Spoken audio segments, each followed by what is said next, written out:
start it all over. And start recording again. There you go. The easiest way to edit. It's not editing at all.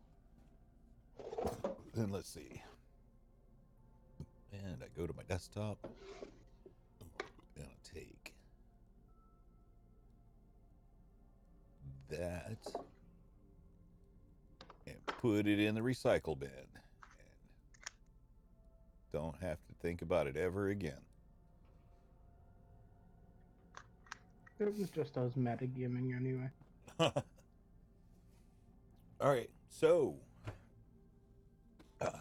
let's see, where are we? Somewhere in the village of Barovia.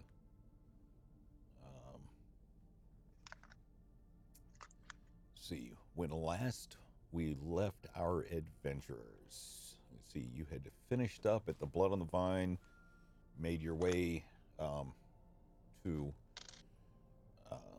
the Borgenmeister's house.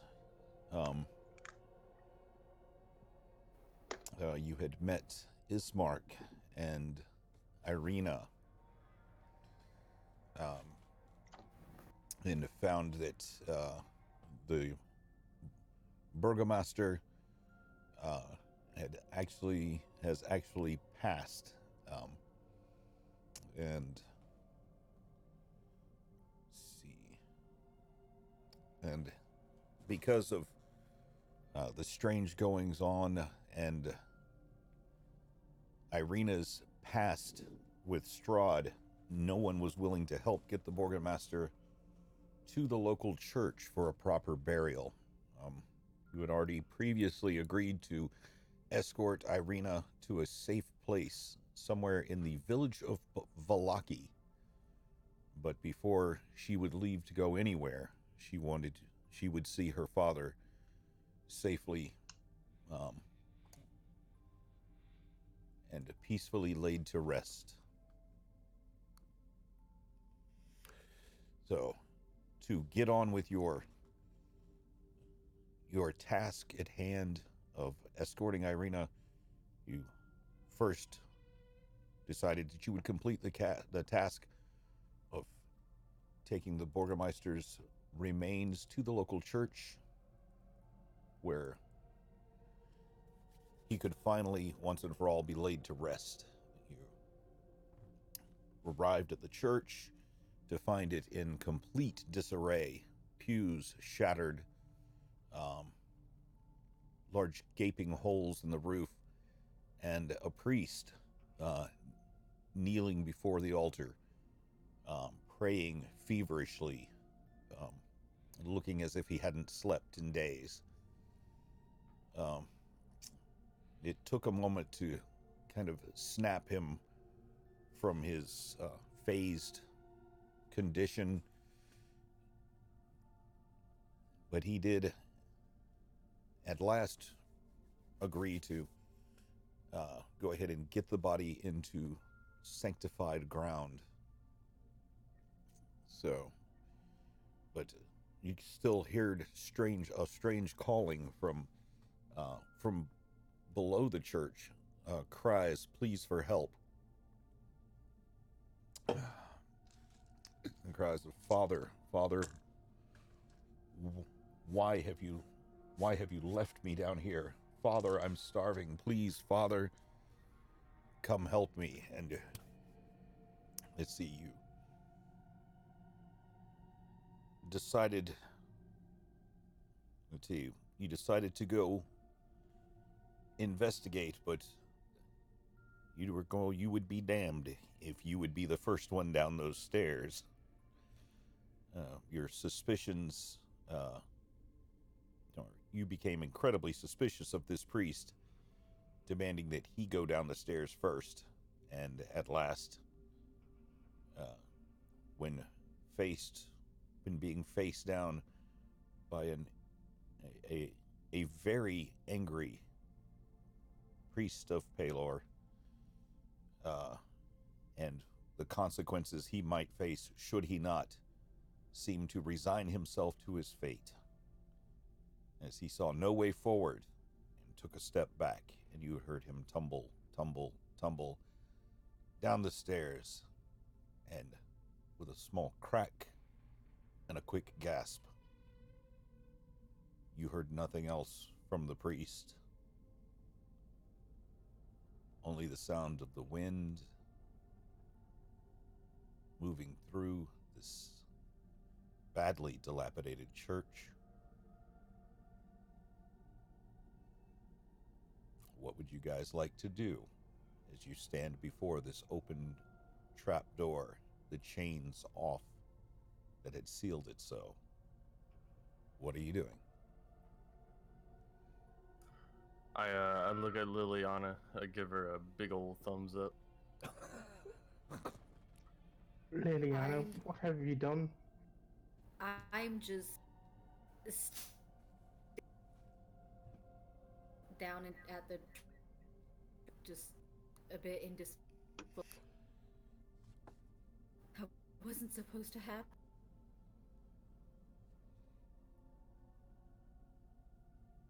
I wonder if he had any money on him. Why don't you Who do the it? fuck cares if he had any money on him? I mean, do it's that a and look. church. People pay tithes, you know. Why not go down and have a look? All right. So I'll pick the lock on the trap door. Oh, the door is open. You already picked the lock the last time. He closed it at the end of No, last I session. closed you it clo- and oh, you chained closed up it? last time. Ah, that's right. Okay.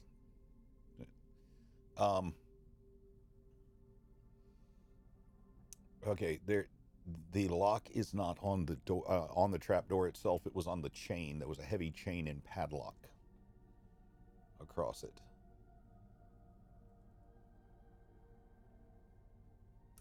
Okay, I'd like to. So if you would like to open it, it's certainly there for you. Okay, I'd like to go sneaky and tiptoe my way down the stairs. Okay. Make a stealth check as you make your way down the stairs. That is an 18.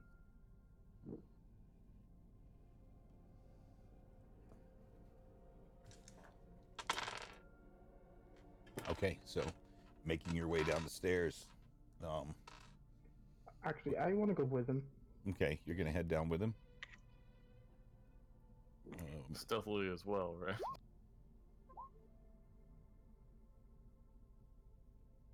For 11. For 11. Okay.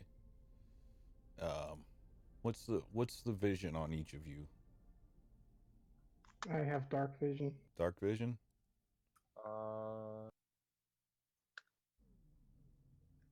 And I want to have my bow like ready. Okay. I do not have dark vision. Okay. So as you begin making your way down the stairs, Kiertis as he's readying his bow, he draws an arrow from his quiver, and the steel tip kind of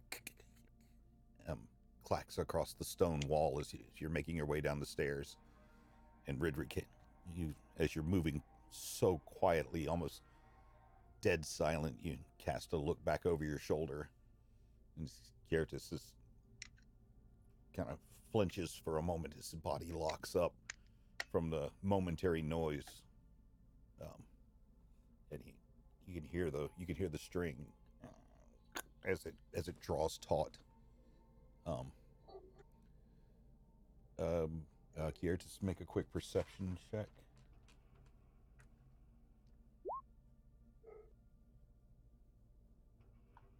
$16. 16. You see down at the bottom of the stairs. There's 3 stone pillars that run right by the stairs. And as you're making your way down, you see just past the last stair, something kind of and just move away from the bottom of the stairs and back behind the pillars. And you both hear across the room this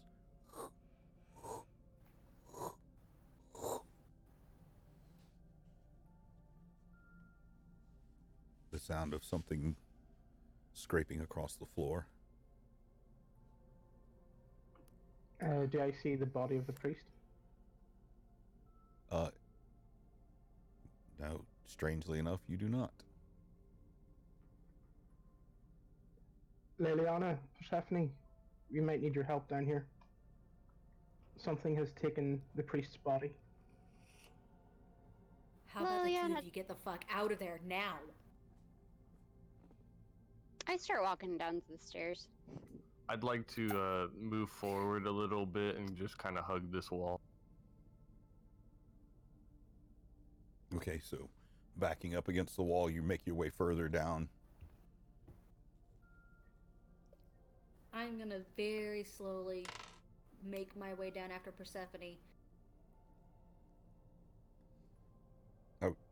So Persephone. Okay, so we're Ridri, Kiertis, Persephone, Liliana. Right as your feet hit the stone floors at the bottom, and very quietly you feel around. You can tell by the way that the floor is a little wet. It's a little bit slick as you get to the bottom, Ridri. And you hear this.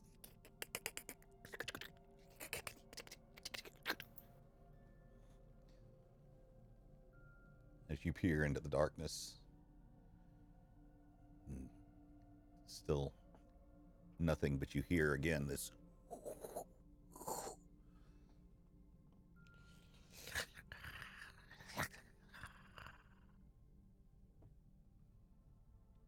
I'm just gonna keep hugging this wall, making my way around. Making your way around the room? Yep. Okay. I'm Can gonna I- start following him, perhaps. Yeah, just kind of staying along the wall.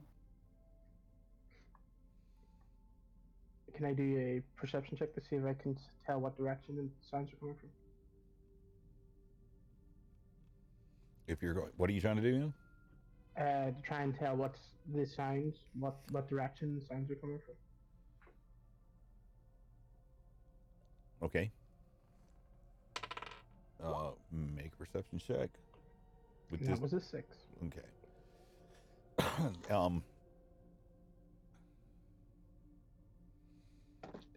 As you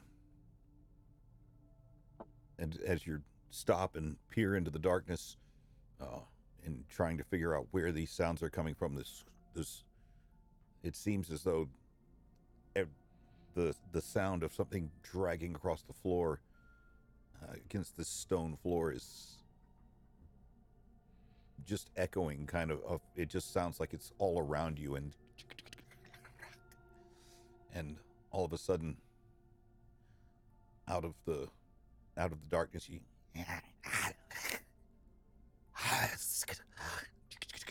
and suddenly there are 100 rats coming up and climbing up your legs and around. First you, Ridri, then you, Kiertis, Persephone. They're just a quick scream as rats are suddenly just. It seems as if the walls and floors have come to life as they make their way up and around and start bursting out past Liliana and then out into up through the trap door as they race around you.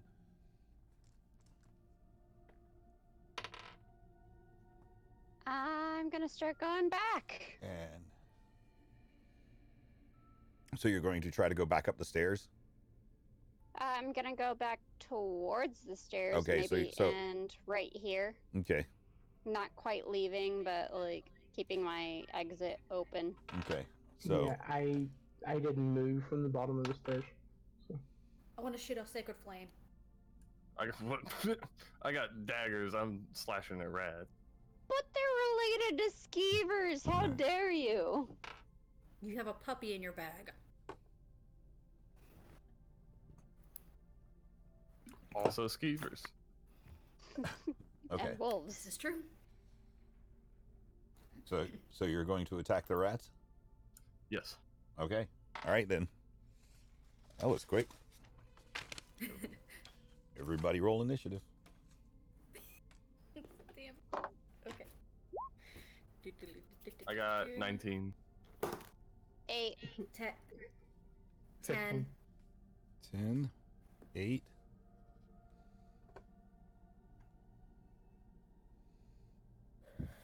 Okay, so we got 19. 10 is who? Leliana. Liliana. Okay, Kiertis. 15.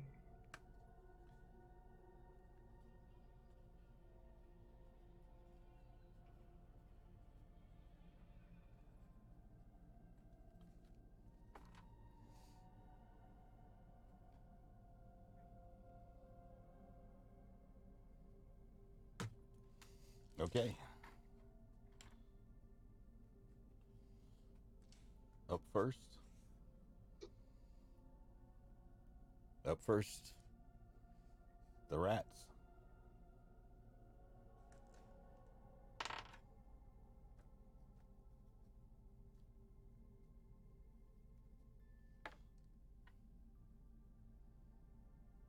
Yes.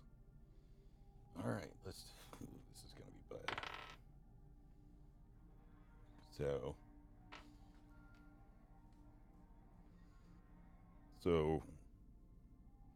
Ridri. Okay. The swarm of rats. And as they sense this party beginning to take action against them, beginning to attack, where they had seemed as though they were moving towards the stairs and spilling upward, now turn their attention back to you. They begin crawling up your legs, and now again some begin to feel seem as if they're dripping from the ceiling as two fall to your shoulders. And a 19 to hit. Hits.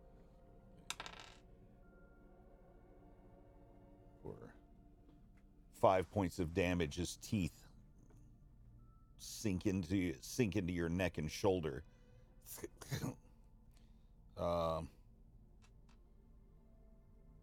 Kiertis, same thing. Rats swarm around your feet, start crawling up your legs. And for a 17 to hit. Hits. As again, they drop to your shoulder and begin crawling down your arms and find a little spot in beside, like just under your armpit, as you flailing about with your bow, trying to find a target, and just under your extended arm, you feel teeth and claws lash into your skin for 5 points of damage. Up next, Ridri. What are you doing? I'm attacking the rats that landed on. That landed on you? Okay. How are you attacking them? I'm just like swinging my dagger just over my shoulder. To Okay, cool. Stab at one. Cool. Go ahead and roll to hit.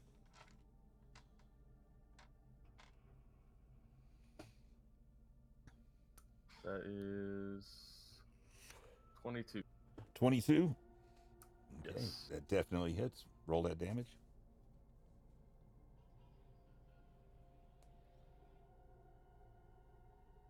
Five damage. 5. So as you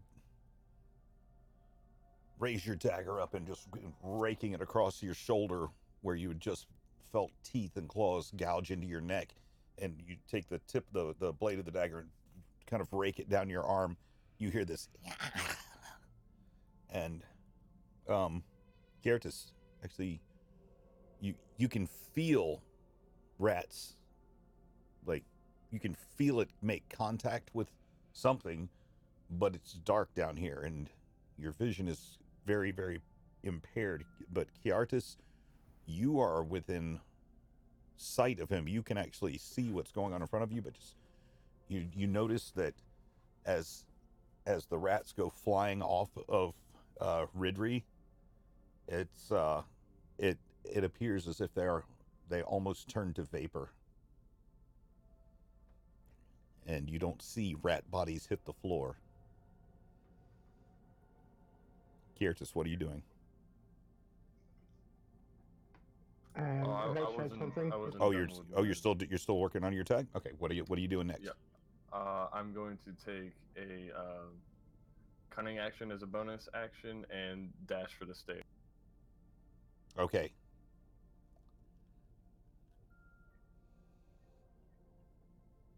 Okay. So, let's see. 5, 10, 15, 20. Okay.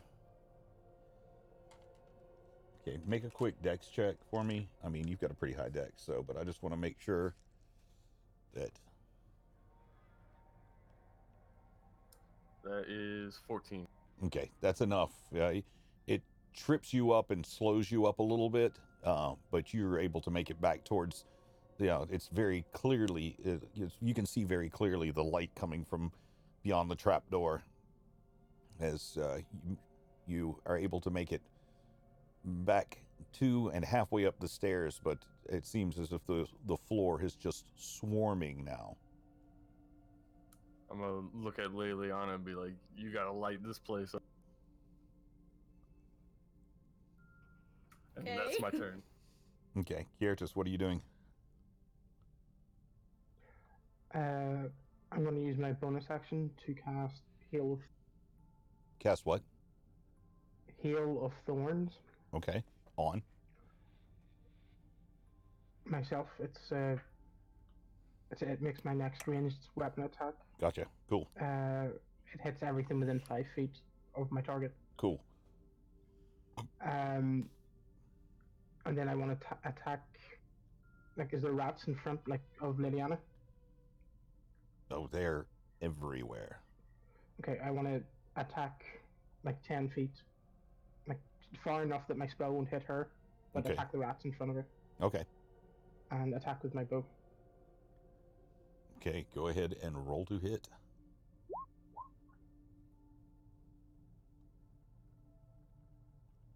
That's a 16.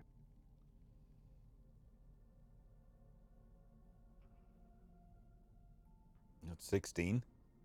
Okay, Yeah, yes, 16 to hit. definitely hits.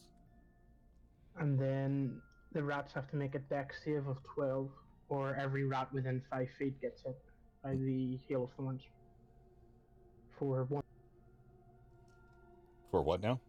You cut off at the very end. Every rat within 5 feet of my target gets hit for 1d10, Okay. as well as the one that I hit gets hit for my. 17. Is there save? No, they have to. It's a dex save of 12.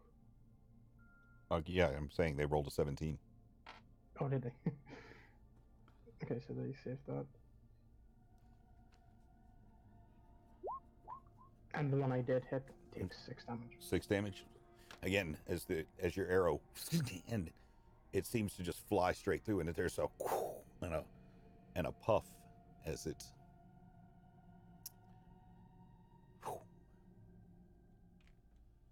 seems to turn into mist again.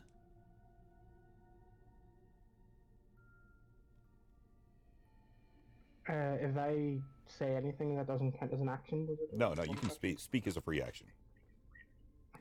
I want to just say to the group, there's something magical about these rats. They're turning to mist when they die. Maybe we should get out of here. Well, let me tell you, their teeth don't feel like mist. And, well, I never moved from the bottom of the stairs, so I'm going to start moving a little further up the stairs. Okay, so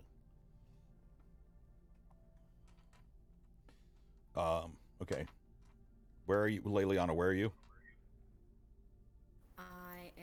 I believe I was right there. Okay. And Persephone, where are you?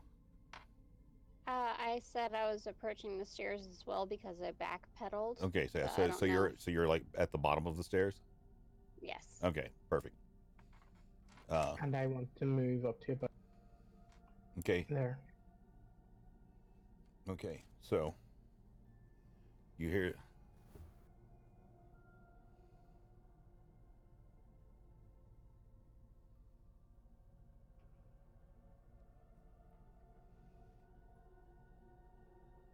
So, okay. Who has dark vision? Who has what? I do. Who does? I do. I do Miguel not. does. Leliana and Kiertis. Yeah. Okay, both of you make perception checks.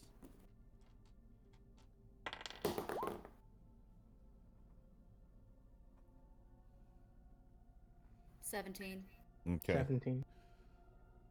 17. Okay. And now let's get perception checks from Ridri and Persephone. Okay. Ooh. That is That is a 2. 3. Okay.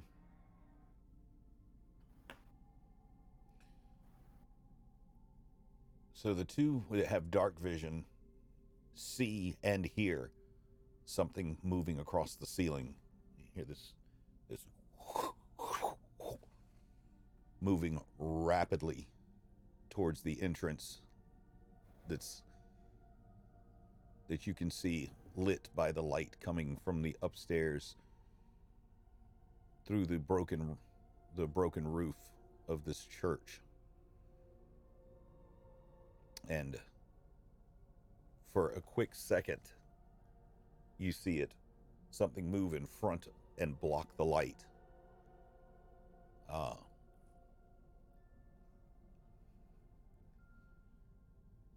For a split second, the basement is cast in complete darkness as something blocks the entrance to the trapdoor that you'd seen before. You hear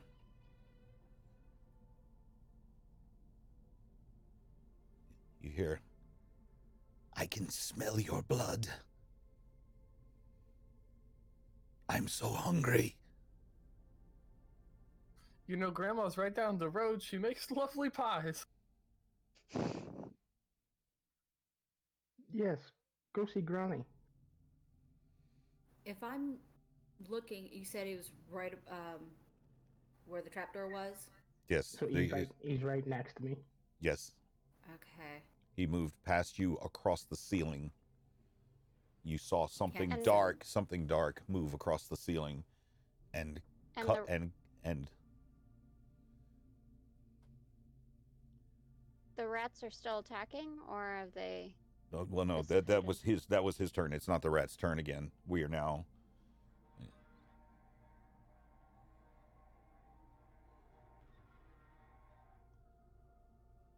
And then for you hear a quick as suddenly Kiertis, you see for a moment as your eyes adjust to this shifting light and dark, your dark vision allows you to spot for a moment the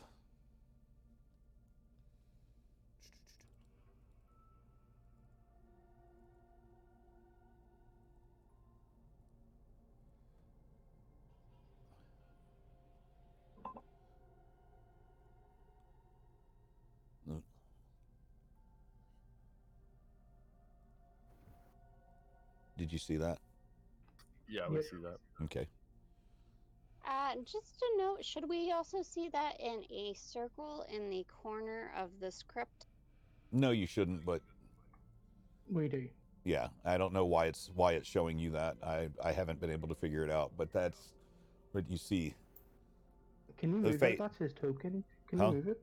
Can I move it? The token? Yeah. I don't know. Because it looks like you should be able to. Ah, yes, there. Oh! Oh snap! But you see, Dorothy was mentioned. is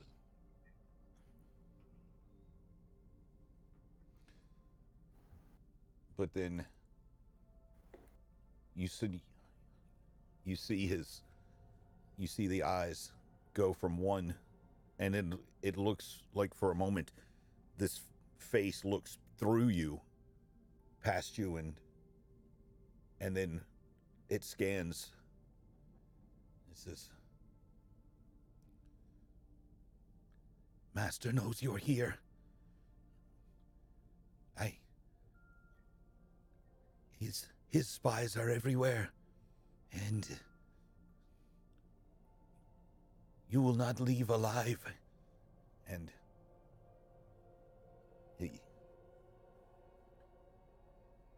he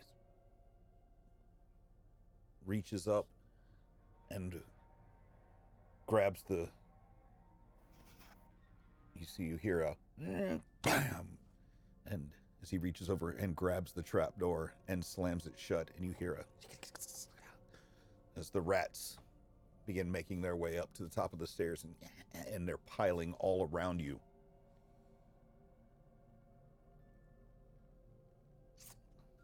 Leliana, what are you doing? I'm gonna shoot Sacred Flame. Where? Right there. Right there. Right here. Okay. Try not to hit Kiartis, but we'll see. But if he dies, Well, but if he dies, he dies. I'm here. Okay. And Redry's on the stairs as well. Yeah, I'm I'm like not. right behind him. I'm next to Liliana, just smiling. Okay. It's pretty fire. Oh, that's lovely. That's a D20 plus my spell attack. That's 11. 11? Mm-hmm. Okay. What's the damage? Oh, cool. Jesus. 5. 5? Yeah. Okay. Again. And inside of that cone, a dozen rats, just like as the sacred flame bursts forth and roars its way up the stairs. Is this is it a cone? Sacred Flame, I don't think it's a cone. It's a straight line. Kiaratus and Ridri having to are able to back themselves up against the wall, knowing what's about to come, and you see a dozen more of these rats begin to and turn into vapor.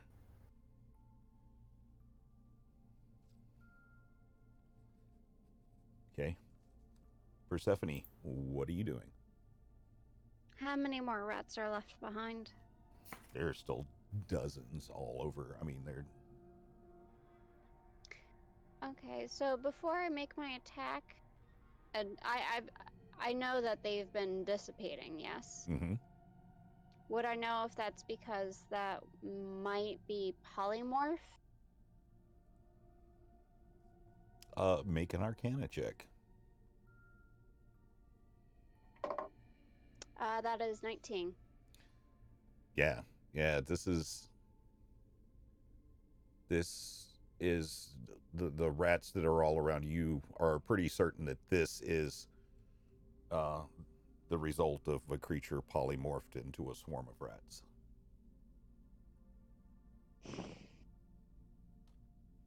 Well, everyone, I don't think these are simply rats. I announce as I do a acid splash on 2 rats. Okay.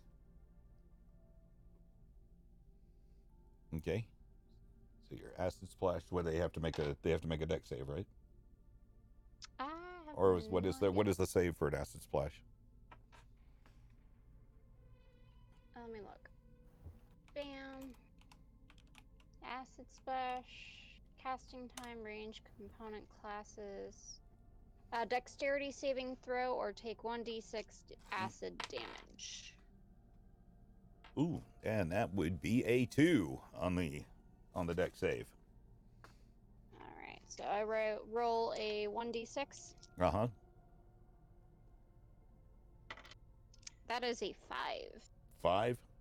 And you see 5 or 6 more of these rats just like as the acid splashes across them and kind of go up into a mist. As you see the acid bubble across their skin as they and the acid seems to sear them completely out of existence, but they leave no carcass behind as they rise and turn into a mist.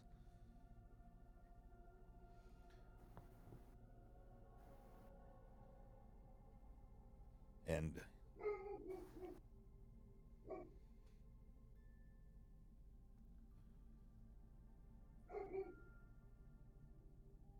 a lone wolf barks in the distance.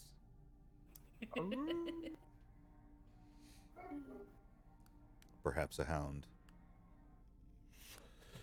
And you see It's Fenris, afraid of the rats. Fenris isn't down here. I left him at the house. and he's not happy about it. As you hear the call from down the street, the rats begin to. I'm sorry, do you hear Sammy in the background? I just hear a dog. Is that Sammy? Yeah. Oh, okay. Oh, I'm sorry. That's okay. I'll tell him to shut up. Do not. It's fine. Fenris's voice just got really deep. He hit puberty. So the rats all, as they're making their way, you feel them. They've been crawling, across your legs and like they seem to have been falling from the ceiling. All at once become they become intently focused on moving towards. They all start moving together as if they're turning into a mass, and they swirl around each other, all climbing and clambering on top of each other, forming a pile, and this pile grows and grows until the pile takes the form of roughly a 6-foot tall humanoid.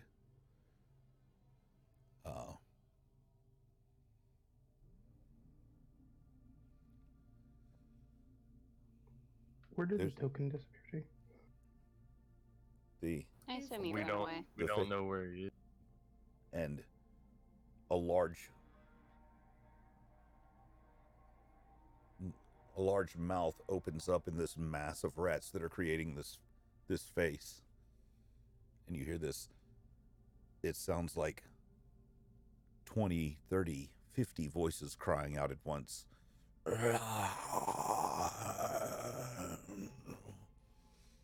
As they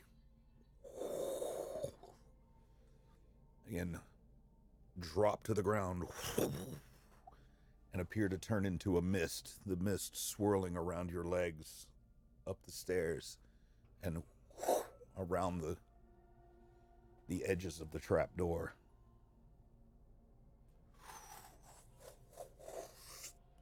And you hear, as the last of the mist disappears, as it rushes around your legs, you hear a last little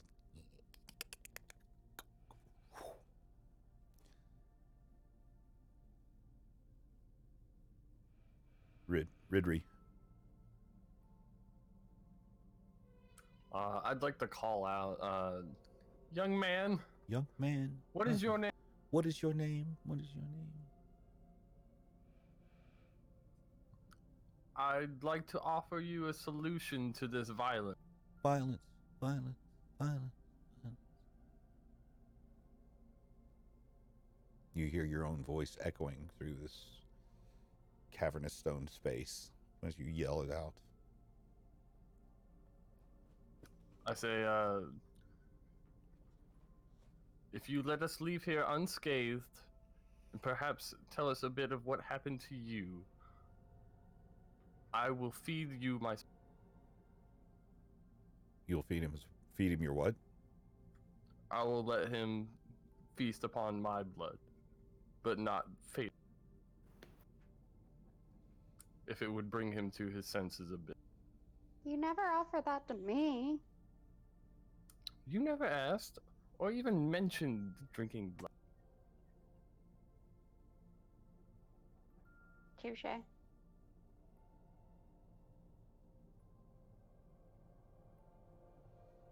So is this guy, he's gone from in front of me? What guy? Dory? The what now? Dory? We The don't guy actually that know was... his name. No, he he You do slammed. know his name? He slammed. But did he slam it from the other side? I thought he was still down here with it.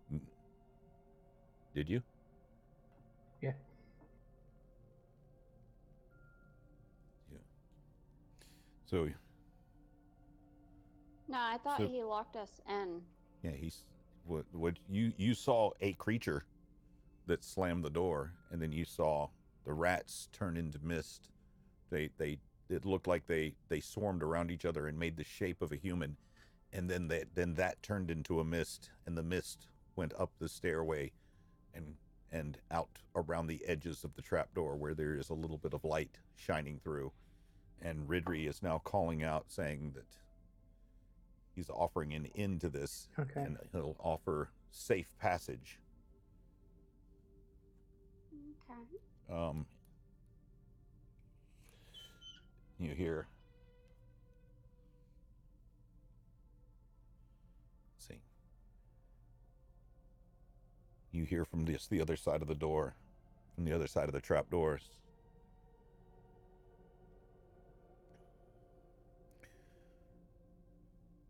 You offer to let me feed.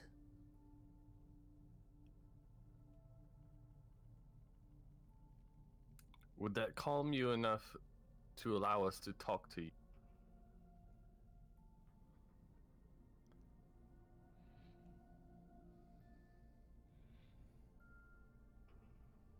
Mm-hmm. Ah, yes. If you can sate my hunger, I would gladly let you pass.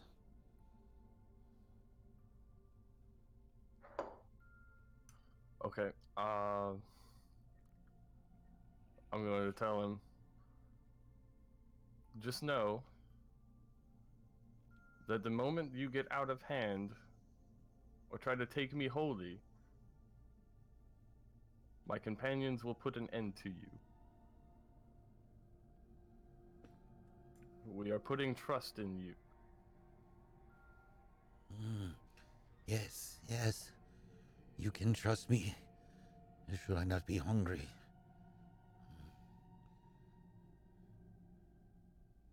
So I'd like to I open the haven't. trap door. I haven't eaten since the priest put me down here. I'm so hungry. All right, I'm coming up. And your hand begins lifting the trap door. It flings open, and you see the face of this young person, but somehow very aged and tired looking as well. His eyes wide.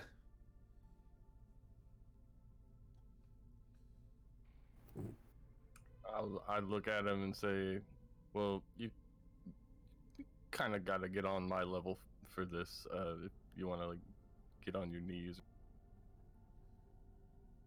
Actually, as I look at him, does it look like the sun is irritating him in any way? Make a perception check.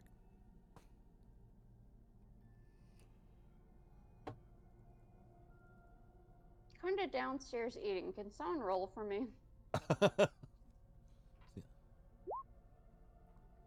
I rolled an 11. What's I'll your take it. modifier? What was that? Perception? Yes. I think that's a +1, so 12.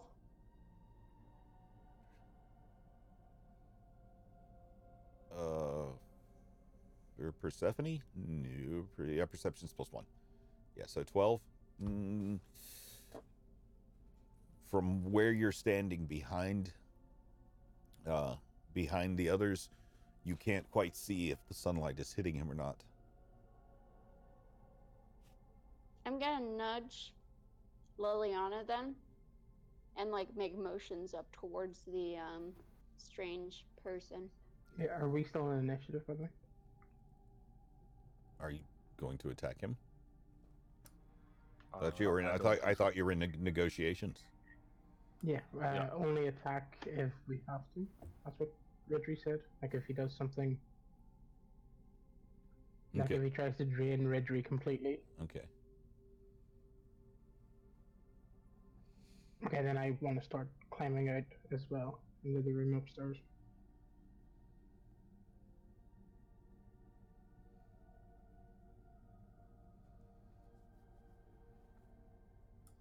Anybody else coming?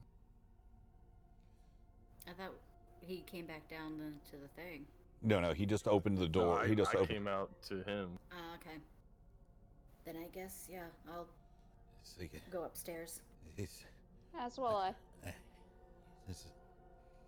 So as this creature puts his hands around your head, Ridry, and pulls you close as if in an embrace, and he's like, "Hey, you think Master spies are gone for now? Hey."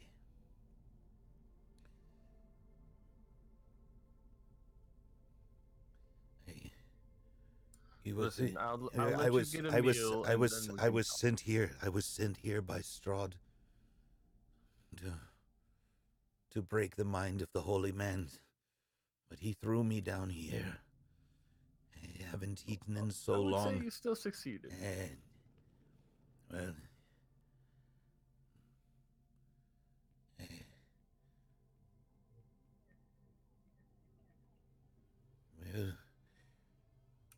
What is your name? my name is Doru. Okay, Doru. Let's go ahead and get you fed. I just need you to take a knee. I will cut my hand open, and I will let the blood flow into your mouth. Does that sound good?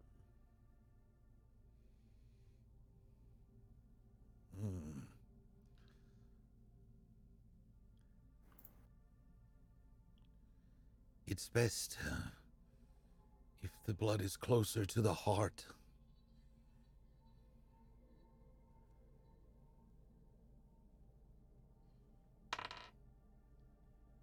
As he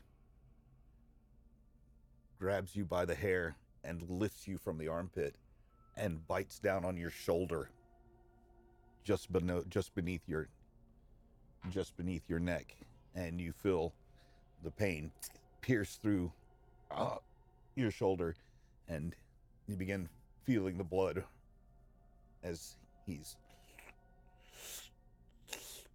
begins to drink and take his fill. You feel a pain shoot down your back and down your chest simultaneously.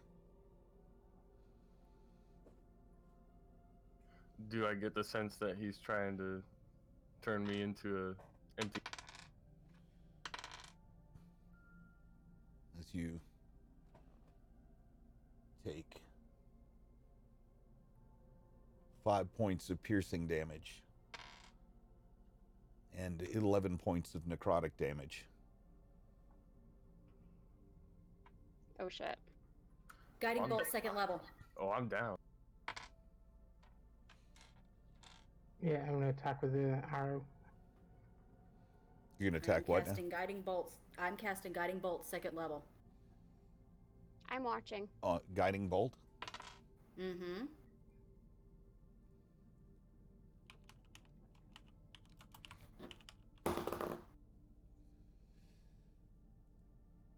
That is 16 to hit.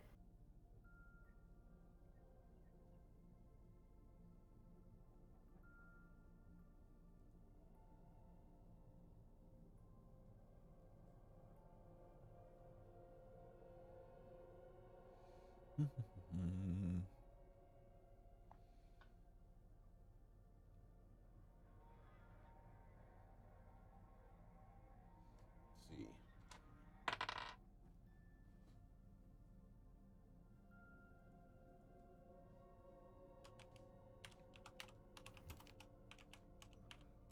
I just found something that was missing from my notes. Hold on one second.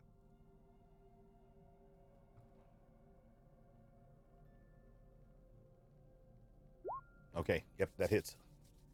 That hits. Good. All right. It's going to be 5d6. Woohoo. Okay.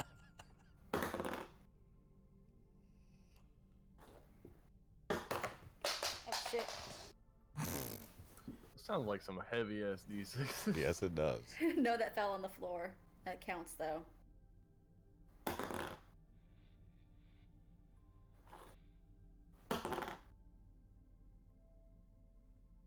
$19 points of damage. For 19? Mm-hmm. Okay. So, Can I also cast? That's radiant damage, right? That's radiant damage.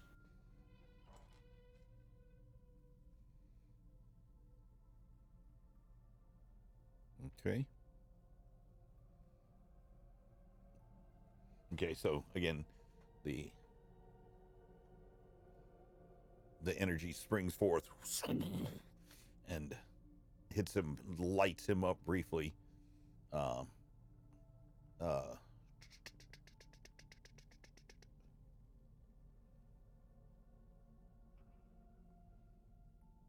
And you see him wince in pain and back himself into the corner, holding Ridry's body up in front of him as he instinctively kind of and oh, okay. I wanted to cast the Hunter's Mark on him and attack as well.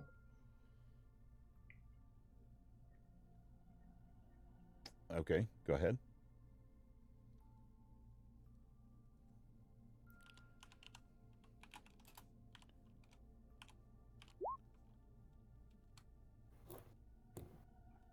$13 to hit.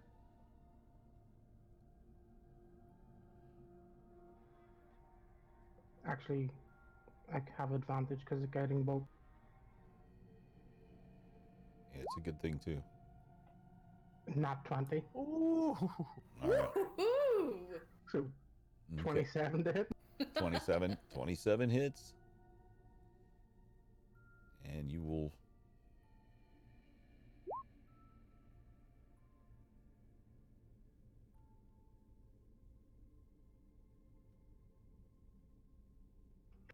Give me a sec, I've got a few things here that axe damage. Well, that's a crit, right? so it's So it's one It's double. D8 plus modifier, then 2 more D, Why 2 more? or maybe 1 more. Yeah, just 1 I more. don't- Double the damage. Double the damage. Do your damage twice. Leave the bonus alonus. Oh, so, like, because at the moment I've got my 1d8, a d6 for the Hunter's Mark, and a d8 for Claw. So it's a 1d8 Okay. twice, for the Okay, crit. roll another d8. Then 1d6, because that's a bonus for the hunter's mark. Then whatever bonus you get because of your. Okay, so the d8 is a 1 plus 3, so 4, and then a 7, 11, and then the d6 is a 4, and the bonus for the colossal is a 3, Okay. so 18 damage. Nice.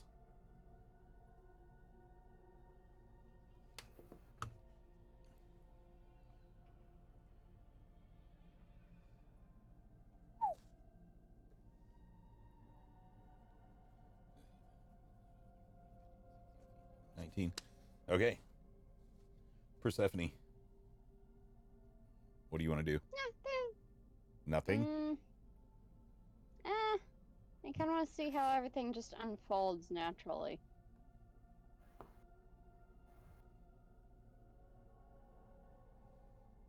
Okay.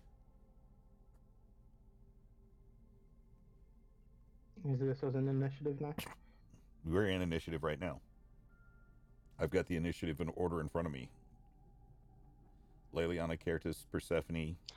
Actually, instead of not taking an action, I'm going to see if I can pull Ridgery away from the creature. Okay. Cool. By, like, grabbing his foot and pulling. Okay, so you reach over and grab Ridgery's foot and pull. Okay, so make a strength check.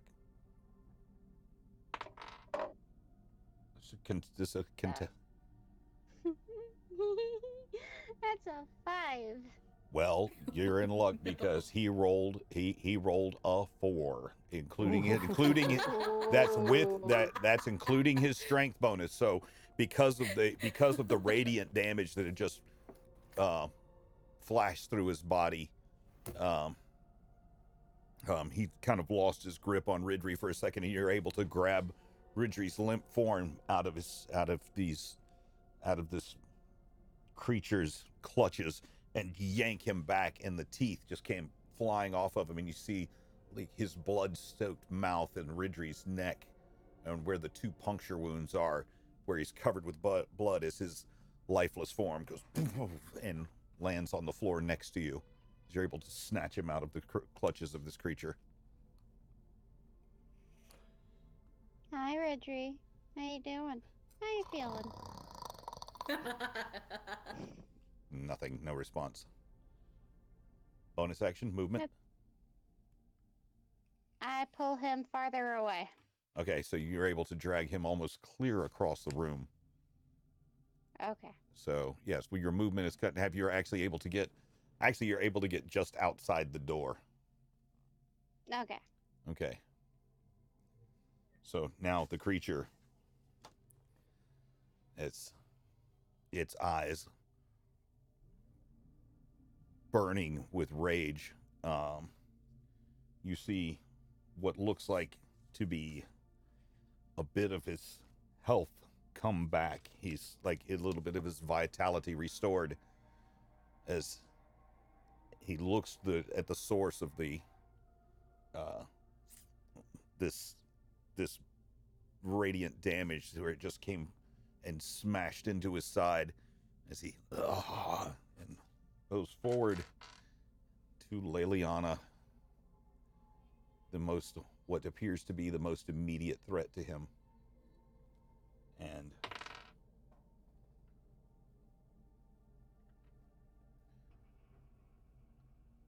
gives one attack with his claws and rakes at your face for a 16 to hit.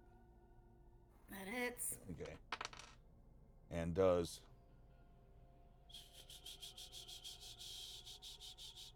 wait, oh sorry, I rolled the wrong dice for damage. So it's going to be 2, 3, 5 points of piercing damage. Just give me slashing damage. So, and as its claws rake across your face, is able to grab hold of the front of your armor and pull you forward to him. And oh shit! And it bites down on your neck for the 17 to hit. Fuck, that hits. For see 6 points of piercing damage as it begins draining the blood from you. And then 6 and 11 points of necrotic damage as you feel the I'm unconscious. knocked you down. Yeah, I had only 18 hit points. As you feel this vampiric draining, the necrotic energy just leaves. You feel as the blood drains from your neck into his mouth, and your vision swims as you feel the necrotic energy moving through you, and you and go limp in his arms. Your eyes kind of haze over as your vision goes black.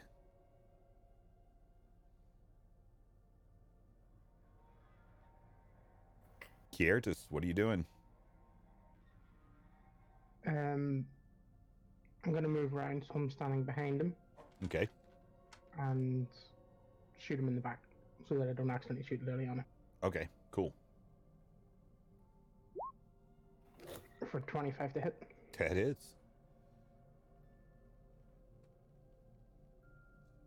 You've still got your hunter's mark up?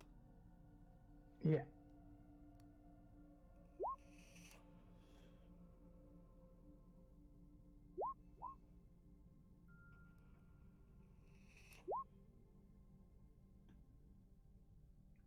For 14 damage.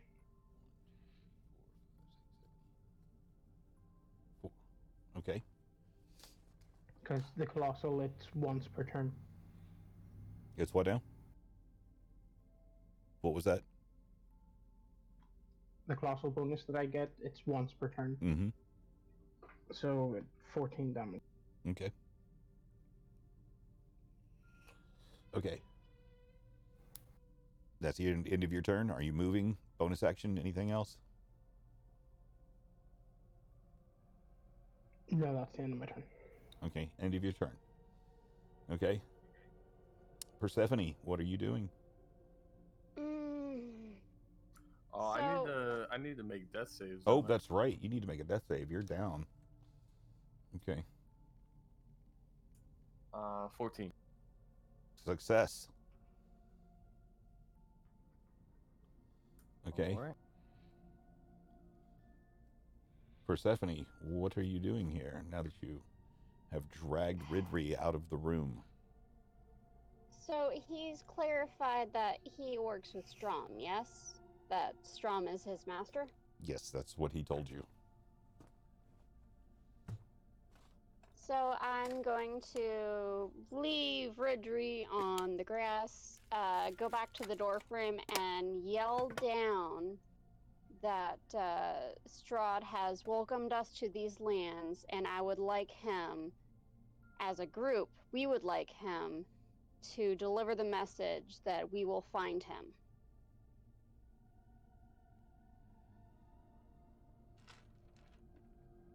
Okay, so you're just running in and just yelling that Strahd has invited you, and... Okay. And we will find him, and that he needs to deliver the message for us. Make a persuasion check. Let's see, persuade. Let me see my bonus thing here. Okay. Plus 2. Ooh, 15? Okay. And he stops for a moment. He has had his eyes cast over to Kiertis, and he looks back at you and stops in his tracks and drops Leliana's body to the ground. He says, "You're here at the Master's request." We have a letter from him specifically, welcoming us to these lands. Why don't you send him our response? Can I pull out the amulet that I found? Yeah, absolutely. You can show it to him if you like. Of course. Do whatever you want. Yeah, just wondering because it wasn't my turn. Yeah, just want to show the So, amulet. um, with Persephone's words and you producing the amulet, he's like, it was never. It was. Master will be very displeased if he finds that if I have dined at his table without his permission. I will deliver your message at once, guests of Strahd. And he slinks back into the shadows at the top of the stairs, and instead of going down the stairs, he kind of appears to melt into the shadows. And the last thing you see are these two eyes staring intently at you, Persephone. And then for a quick glance over at the medallion with the Strahd's emblem on it as he disappears into the shadows. All right. First thing I'm going to do is I'm going to run and stabilize Kiritis. Okay. I'm not down. Oh, I'm sorry. 10 penny. Hi. Yeah, I'm going to cast Cure Wounds on Liliana. Okay. Okay, so real quickly, if you would, Persephone, just make a quick medicine check to see what you can do to stabilize this poor bastard. I'm not good at keeping things alive. All right, that's 11. 11? Good enough, yes. You're able to staunch the flow of blood, and he's still unconscious but now stable, and so you cast Cure Wounds on Liliana. For 6 to heal. Okay. As your eyelids flutter and your breath catches as you come back to consciousness. Kiritis, that was a really good thing that you showed the amulet. Yeah, Get I going. think good thing we saved that and Ridry hadn't stole it from me already.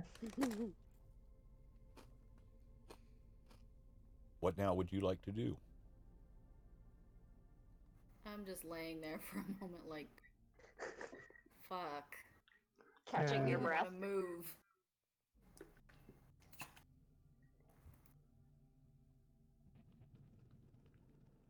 Do we get the feeling that we still have company, or has he left in the shadows? That's a good question. Why don't you make a perception check?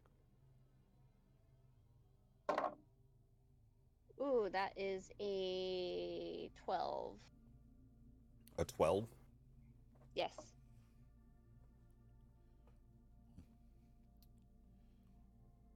Taking a look around. Not really sure if you can trust the word of this, which you can only assume is, one of, from his actions and what you know from this vampire spawn, being looking around and notice that the doors that you had walked through as you had come into this church, the doors that you had previously closed, and looking back, as you had come in, are now flung wide open.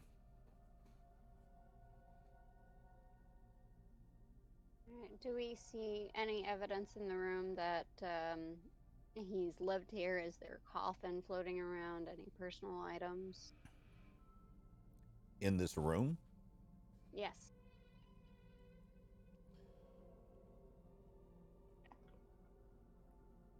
Have we explored the room? Yeah, we explored all these rooms before we went into the basement. I mean, the basement. Have we explored the basement? No, not yet.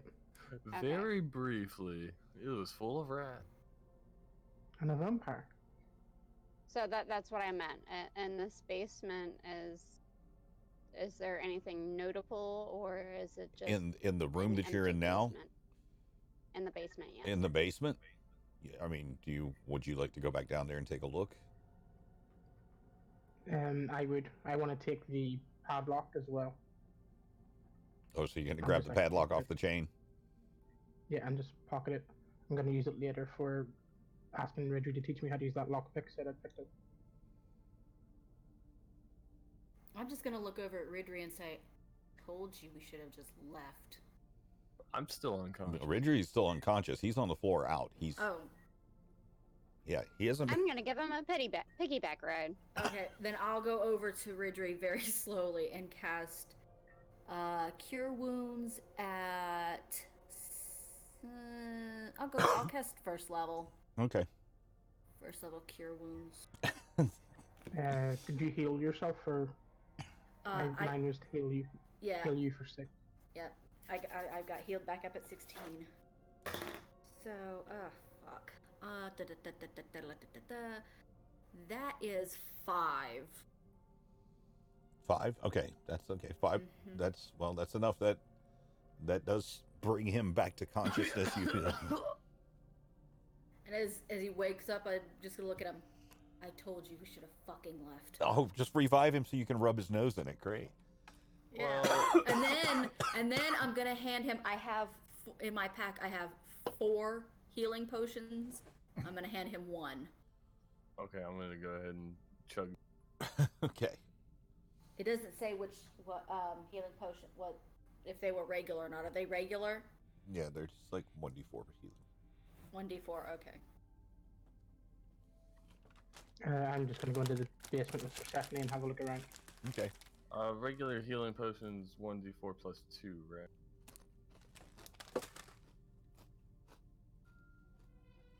I believe he said 1d4. Hold on a Is second. it 1d4? Okay.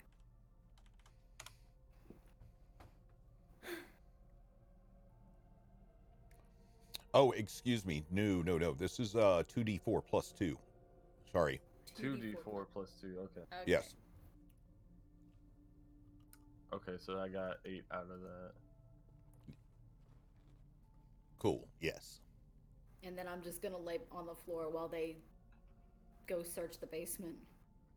As I wipe the healing potion off my mouth, I look over at her and be like, "You murdered a priest. I fed a hungry man. Which one of us is more right?" I didn't murder the fucking priest. He jumped. Potato, tomato, you know. Before going down the stairs, I'm just gonna turn to Ridley and say, "She said the hungry man as well." Oh, did you? Shut up. I wonder what the hungry man tastes like.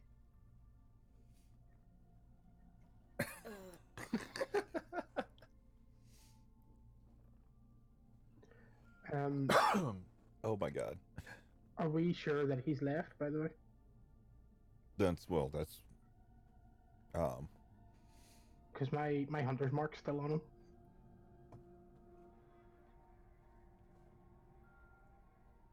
Ooh. That's right. So I have advantage on perception checks. Hold on a second.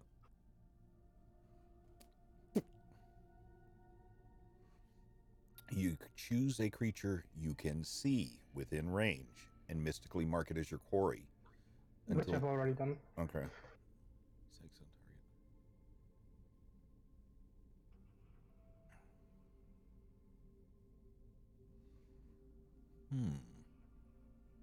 It's a concentration spell. It lasts up to an hour. Does the hunter's mark still work if you can't see them? I think so, yeah. It's wisdom survival to find it. So, like, it's got advantage on wisdom survival checks to. Okay, track cool. it. Okay, yeah. That would be correct. Okay, so make your...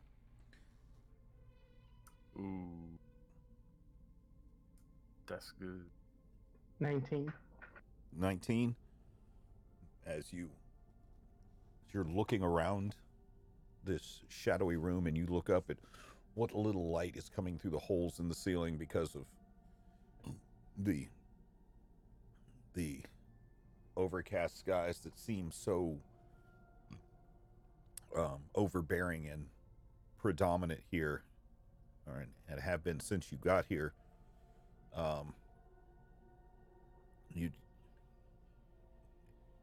you look into the shadows and you cast about the room and up in the ceiling and concentrate for a moment on your hunter's mark, and you feel like the mark has moved further away from you, and you feel that the mark continues to move away from you.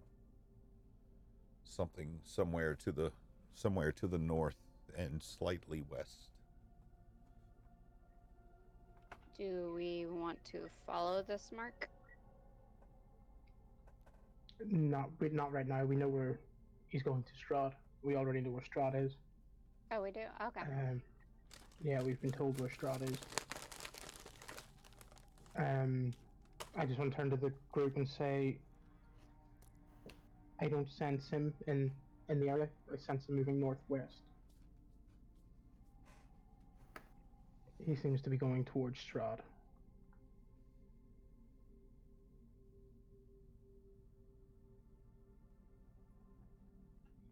And then I want to continue searching the room to see if there's anything down here in the basement. So you head back I just downstairs. give a very weak thumbs up and then just lay there.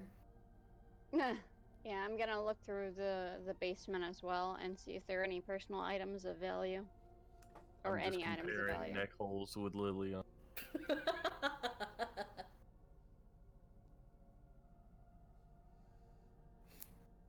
That was a dumb thing you could have done, Ridry. Could have worked. He was going to drain you. He was going mad with hunger. If we fed him a little bit, maybe. All you had to do was lock the fucking door. And we could have just left. That would have been the end of it. I mean, you didn't have to murder the priest either, but we did that. I'm gonna yell up through the stairs. Would that really have been the end of it, or would our curiosity have gotten the better of us? So Persephone, as you're making your way down further and deeper, the floor feeling slick beneath your feet, you're having to feel your way along. There's the light down here is incredibly poor. You stumble across your foot hits something. You hear a hollow from where your foot has collided with, and you reach down, and there seems to be a chest in front of you. Here in the dark. Am I down there with her?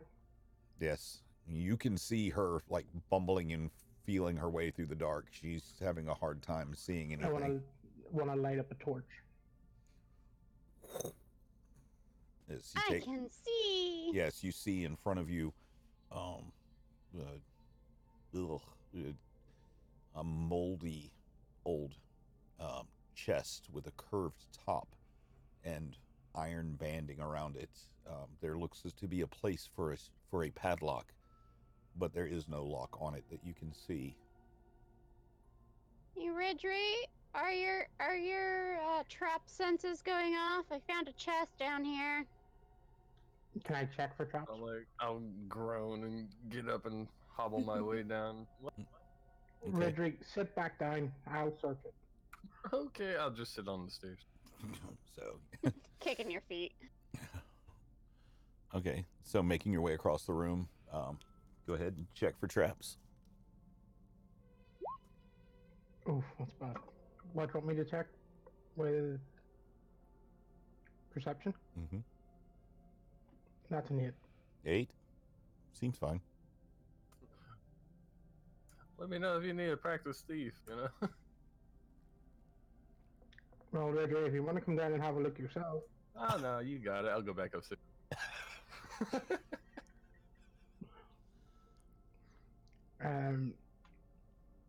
Yeah, I'm going to tell Persephone to step to the side. And then I'm going to step to one side and lift the lid so that I'm not standing in front. I will step to the side and look very interested in whatever's in the chest. Okay, so you taking the hasp and then lifting the lid. Inside you see a very, very fine, very old looking book. A tome with a very familiar seal on the front of it.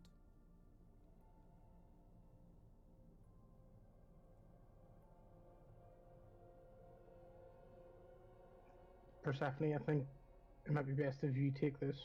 I'm not so good with books. I take the tome, I pull open the latch, and I start thumbing through the pages. But very gently.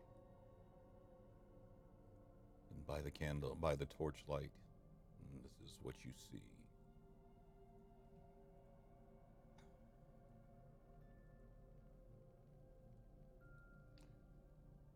In very... Should I be reading this out loud? Oh, everybody should be able to see it now. You see... Yeah. I know, but... I am the ancient, I am the ancient, I am the land. My beginnings are lost in the darkness of the past. I was the warrior. I was good and just. I thundered across the land like the wrath of a just god. But the war years and the killing years wore down my soul as the wind wears stone into sand. All goodness slipped from my life. I found my youth and strength gone, and all I had left was death. My army settled in the valley of Barovia and took power over the people in the name of a just god, but with none of a god's grace or justice. I called for my family, long unseated from their ancient thrones, and brought them here to settle in the castle Ravenloft.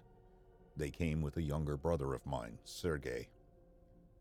He was handsome and youthful. I hated him for both.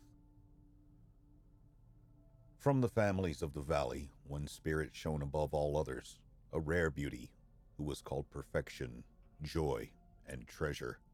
Her name was Tatiana, and I longed for her to be mine. I loved her with all my heart. I loved her for her youth. I loved her for her joy, but she spurned me. Old One was my name to her. Elder and brother also. Her heart went to Sergei. They were betrothed. The date was set. With words, she called me brother, but when I looked into her eyes, they reflected another name. Death. It was the death of the aged that she saw in me. She loved her youth and enjoyed it, but I had squandered mine. The death she saw in me turned her from me, and so I came to hate death. My death. My hate is very strong. I would not be called death so soon. I made a pact with death. A pact of blood. On the day of the wedding, I killed Sergei, my brother. My pact was sealed with his blood. I found Tatiana weeping in the garden east of the chapel. She fled from me. She would not let me explain, and a great anger swelled within me. She had to understand the pact I made was for her. I pursued her. Finally, in despair, she flung herself from the walls of Ravenloft, and I watched everything I ever wanted fall from my grasp forever. It was 1,000 feet through the mists. No trace of her was ever found. Not even I know her final fate. Arrows came from the castle guards, pierced me to my soul, but I would not die, nor did I live. I became undead forever. I have studied much since then. Vampire is my new name. I still lust for life and youth, and I curse the living that took them from me. Even the sun is against me. It is the sun and its light I fear the most, but little else can harm me now. Even a stake through my heart does not kill me, though it holds me from movement. But the sword, the cursed sword that Sergei brought, I must dispose of that awful tool. I fear and hate it as much as the sun. I have often hunted for Tatiana. I have even felt her within my grasp, but she escapes. She taunts me. She taunts me. What will it take to bend her love to me? I now reside far below Ravenloft. I live among the dead and sleep beneath the very stones of this hollow castle of despair. I shall seal shut the walls of the stairs that none may disturb me. And that is how it reads. As you get to the last page of this book. It sounds so romantic.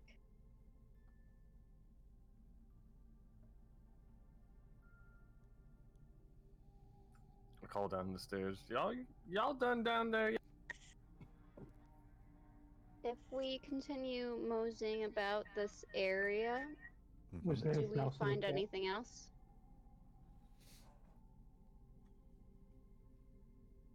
Look for the priest.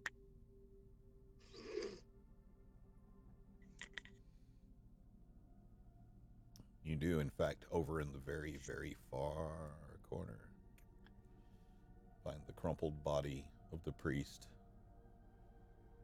His face, his eyes wide open, face frozen in what looks to be a terrified pose.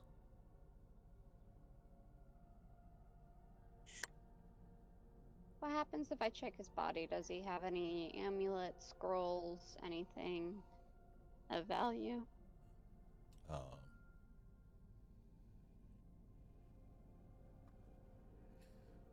there are, as you start patting down his body, there is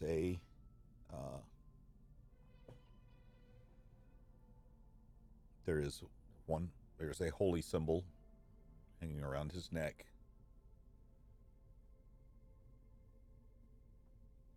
Okay. And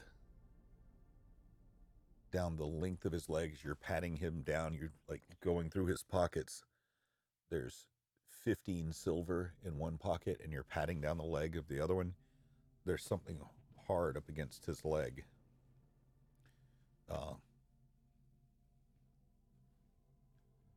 Like feels like inside of his pants. All right. Say your holy symbol. You happy to see me? Phrasing. All right. I continue into his pants. Okay, so I'm not a little boy. I'll be safe. so you like taking his tunic and raising it up, and you expose the soft skin of the side of his belly, and undo the buckle of his pants, and reach down the side, and you find there's something strapped to his leg. I will unstrap it. Okay, so you take, and very curious now to get to this, you take his body and finish roll him onto his back and grab the pants that you've just undone from this dead Does holy it look man. like I'm undressing him? That's Please say that. exactly what you're doing. And you're snatching the pants off of this dead holy man. I'm just standing on the other side of the room. You've just shaking my now, head. as you've now just pantsed a dead priest. No shame. There, he does have a short sword strapped to his leg in a leather sheath. Does it have any markings on it, perhaps? As you undo the straps from his leg, and pull it out, it's and you take it and pull it from its leather sheath. It's with the flickering torchlight. The fine craftsmanship is just amazing. It's absolutely stunning. All right, I'm gonna. Anything else? You get the feeling just because you've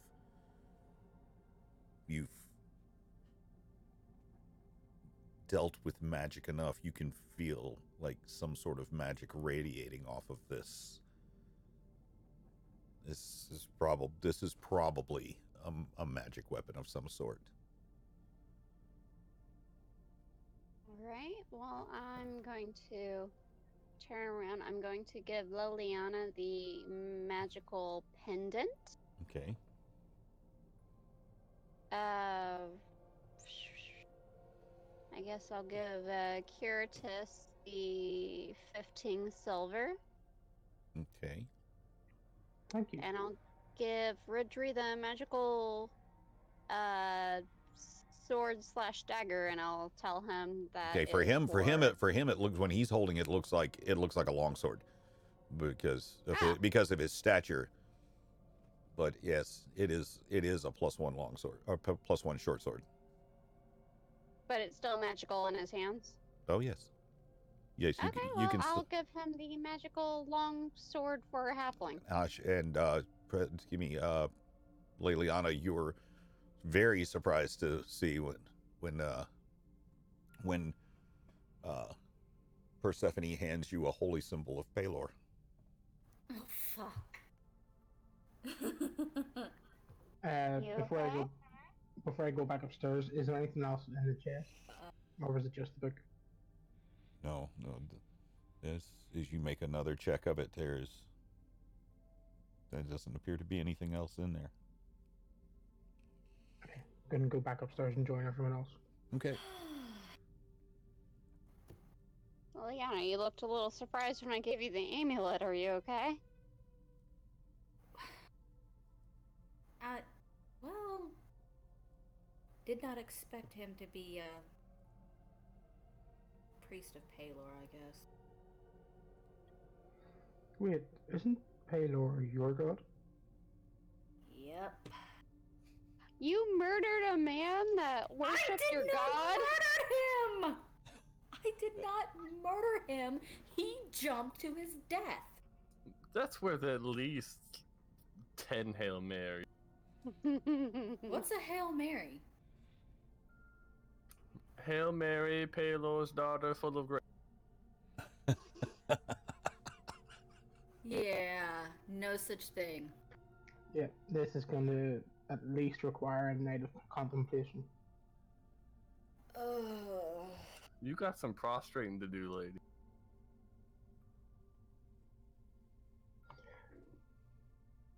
Alright, so since the priest is dead, should we investigate the rest of the chapel?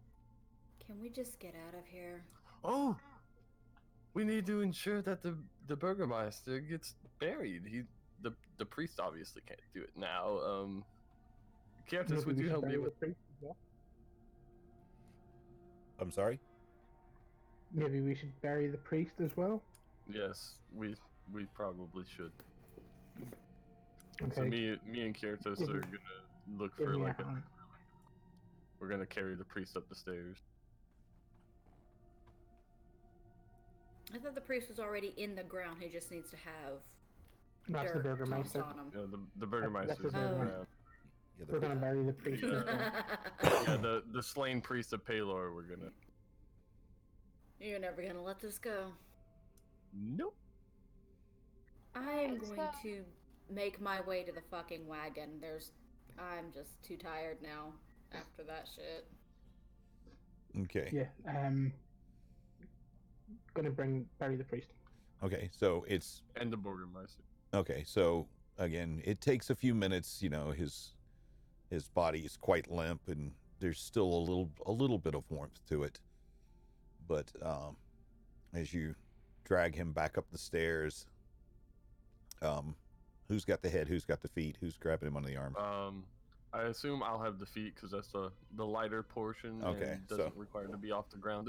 Kiertis grabs underneath the shoulders, and Ridri grabs the feet, and you're able to make your way upstairs. And once you make it out of the dark and the flickering torchlight that you had in the basement, you get him up into the light. And as we're carrying him up, I just want to say to Ridri, I knew Persephone liked dead things, but she stripped this guy. I know, his thing is like almost smacking me. It's disgusting. Jeez.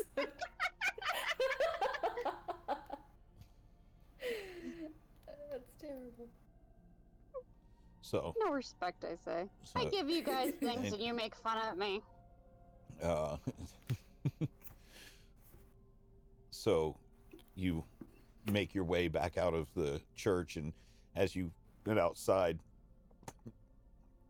Kiertis, you look down at the priest's head as it's lolling backwards. His eyes still wide open, kind of, head back. It almost looks like as if he's staring at your crotch with this horrified look on his face. You can't help but notice that just under his tunic and his collar area, the two puncture wounds, as you get him outside in the light, you can see there's a little bit of a blood stain on his tunic, and you see as you carry him around the back of the church towards the graveyard. Before we get to the back of the church, I want to set him down a minute, and I just want to investigate and check the bite marks. Okay. And knowing what I know about vampires, I want to run inside and grab a broken piece of wood and from the pews and use it as a stake. Put it in his heart. Okay. So, yes, going back inside, there's plenty of sharpened wood, the shards of broken pews and bits of wood from the crumbling roof of this holy place. And you're able to pull some off. So there's a bit of a rusty nail sticking in the end of this one as you make your way back outside to the priest and stab him in the heart with it. And you raise this piece of wood up over your head and plunge it through his chest. And he does not move. Okay. Are we done desecrating the dead? Can we throw over the... He was fed on by a vampire. Just taking precautions. So was I. Are you gonna do that to me? You're not dead. He's dead. I don't want to risk him coming back. If he does come back, this will keep him immobilized. He won't be able to move. I just shrug. Ridri would be the shortest vampire ever. Very agile. And then continue to bury him.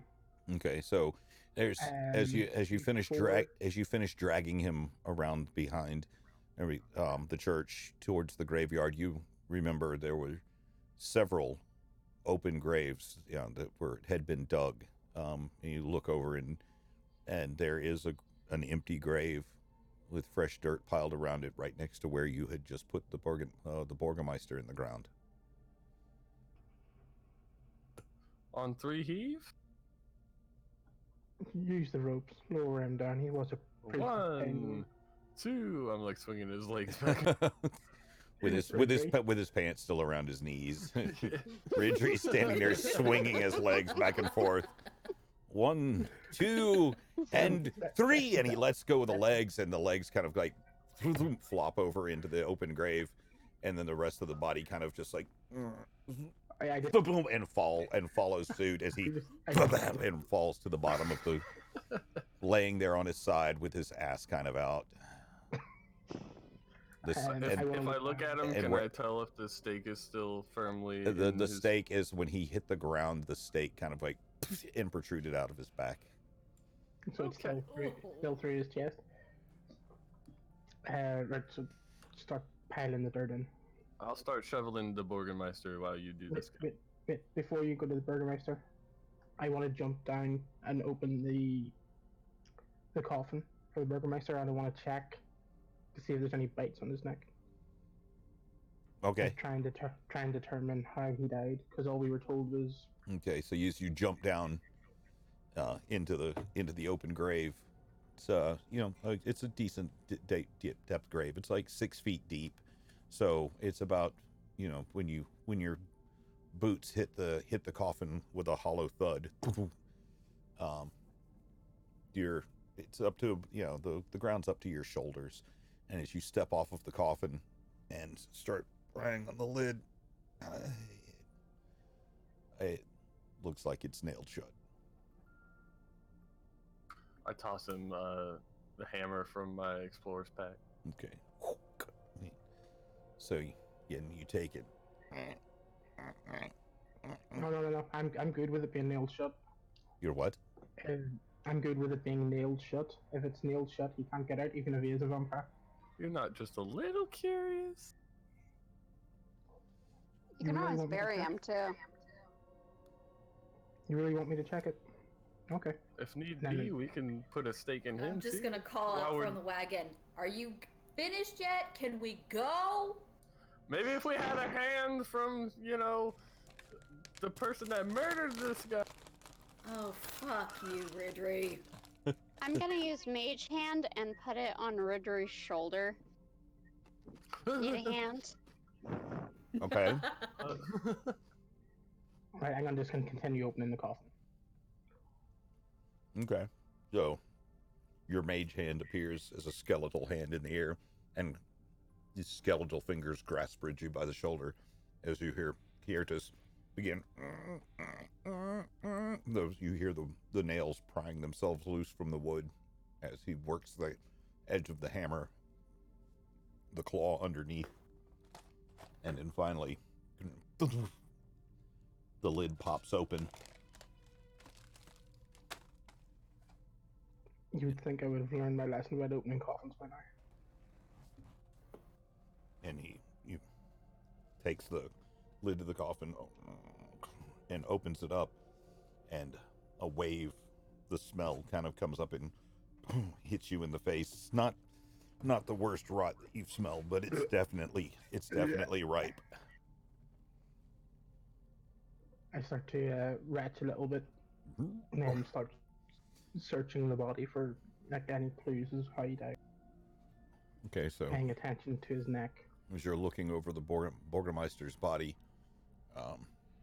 he's very finely dressed for a man of his import and his stature within the community. He's got his a sash on across the front of his suit. As you begin looking at the wrists, hands, and the face, and you take his head, his neck, and turn it with some difficulty because of the rigor mortis that is set in to one side, and then twist it a little bit the other, and start pulling on the high collar of his shirt and jacket. There are no visible puncture wounds that you can see.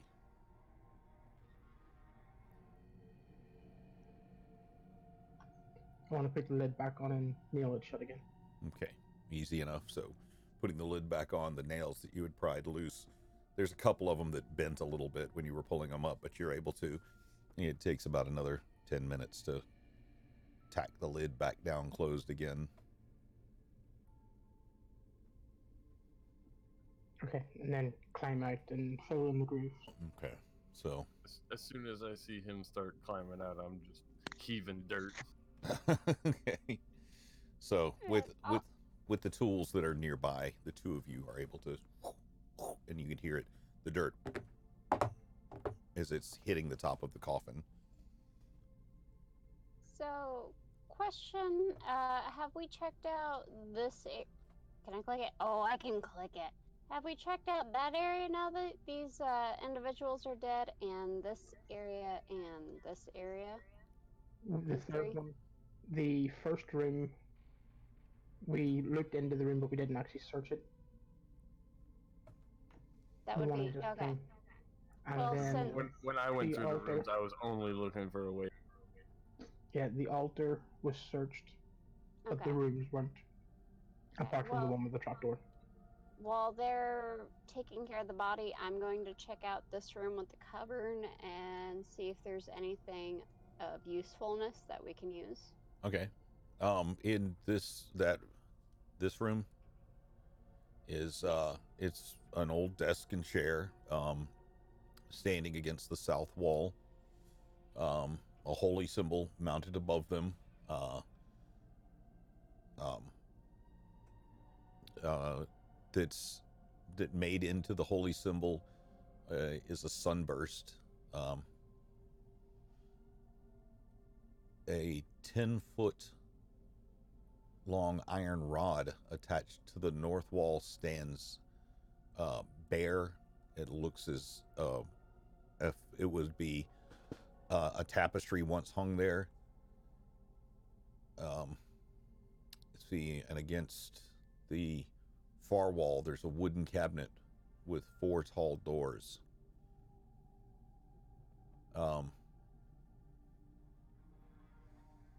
As you're looking and inspecting the desk, there's a wooden box in the seat of the chair.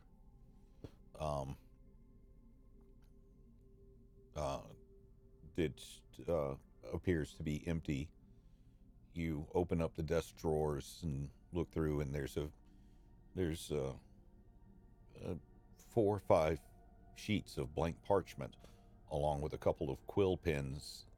And you open up the ink jars, and the ink is completely dried up. If I start feeling underneath the desk, do I feel anything taped or glued underneath there? Make a perception check. That would be 18. 18? Yeah. Yeah. It doesn't look like anything's seen the underside of this in a long time as you check. It's underneath the desk is just dust and cobwebs.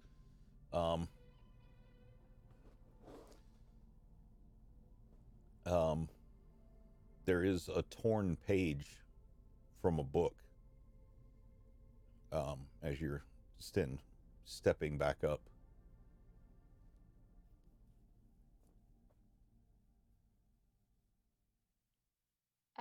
Is it a page I can take? Yeah, if you pick up the piece of paper, and you can see, like, it looks to be the top of a page.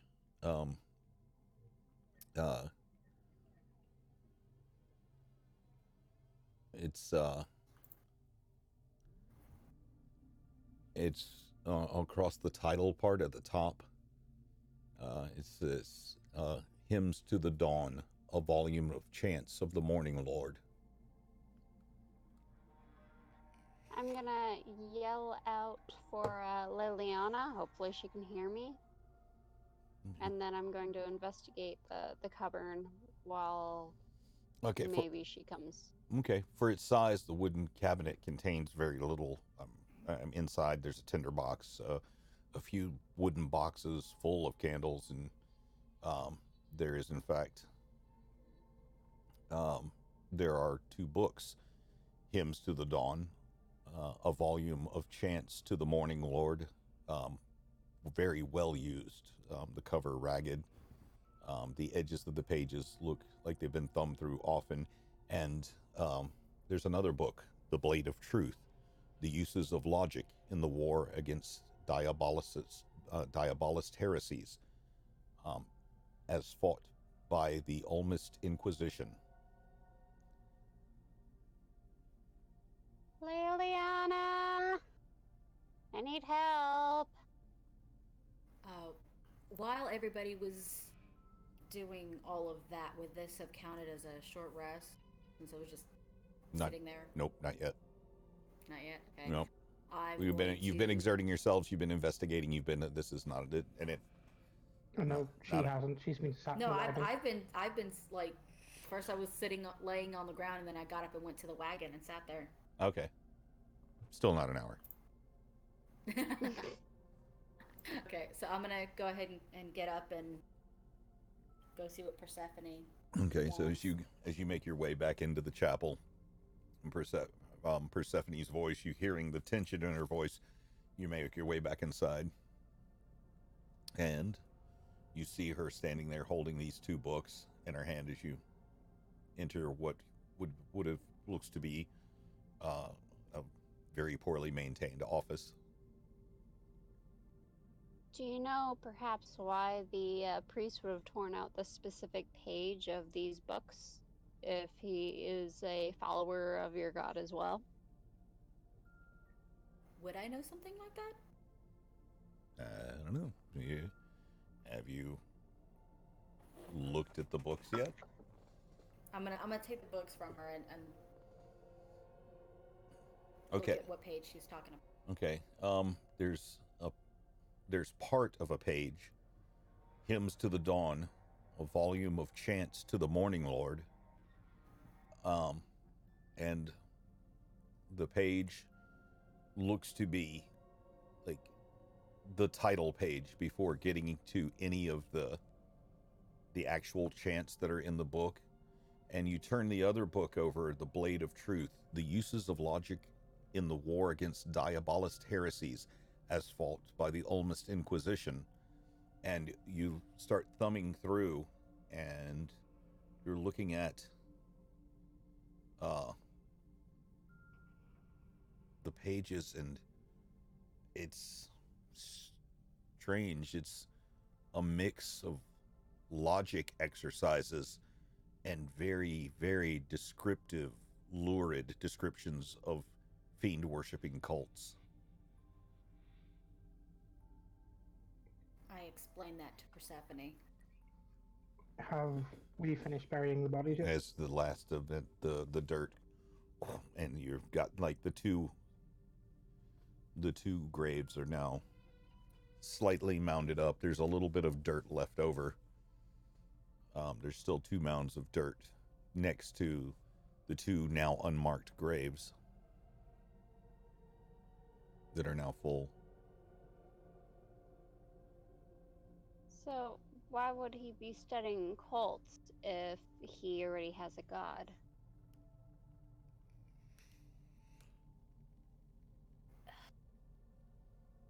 Well, we I did wanna- find those books about that one cult in that house that we barely escaped from.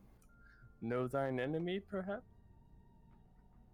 Yeah, I want to walk in and That's what hear I'm this thinking as conversation. well. As you are joined by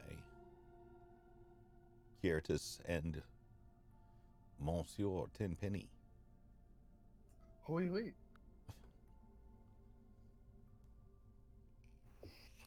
Would I know about the graves in the backyard as well? What would you want to know about them? I'm curious why there are unmarked graves, if the group would like to continue to investigate them and perhaps dig them up and investigate. No, the unmarked we graves just are the buried ones them. that you guys just buried. Oh, okay. They But were- the they're- other graves then. The other graves were clearly marked. Yeah, they had Um, that symbol on them. Symbol What of Strahd, symbol? I think it was. Are I they don't know. vampire graves? I want to ask if there's any mention of the cult, the priests of Osiris in the book. If there's any mention of what now? The priests Priest of of Osiris Osiris. In what? In the books that I'm holding. in the book that she's holding. There's The no one men- that mentioned cults and worshipping fiends. there's no mention of a priest of Osiris, but Osiris is mentioned. Oh, shit. I'm gonna have to agree with Ridri on this. Maybe he was, like you said, know thine enemy. Okay. Going back to Persephone's question about would you know if they were vampire graves? there are many of the graves out here that have this have Strahd's symbol on them.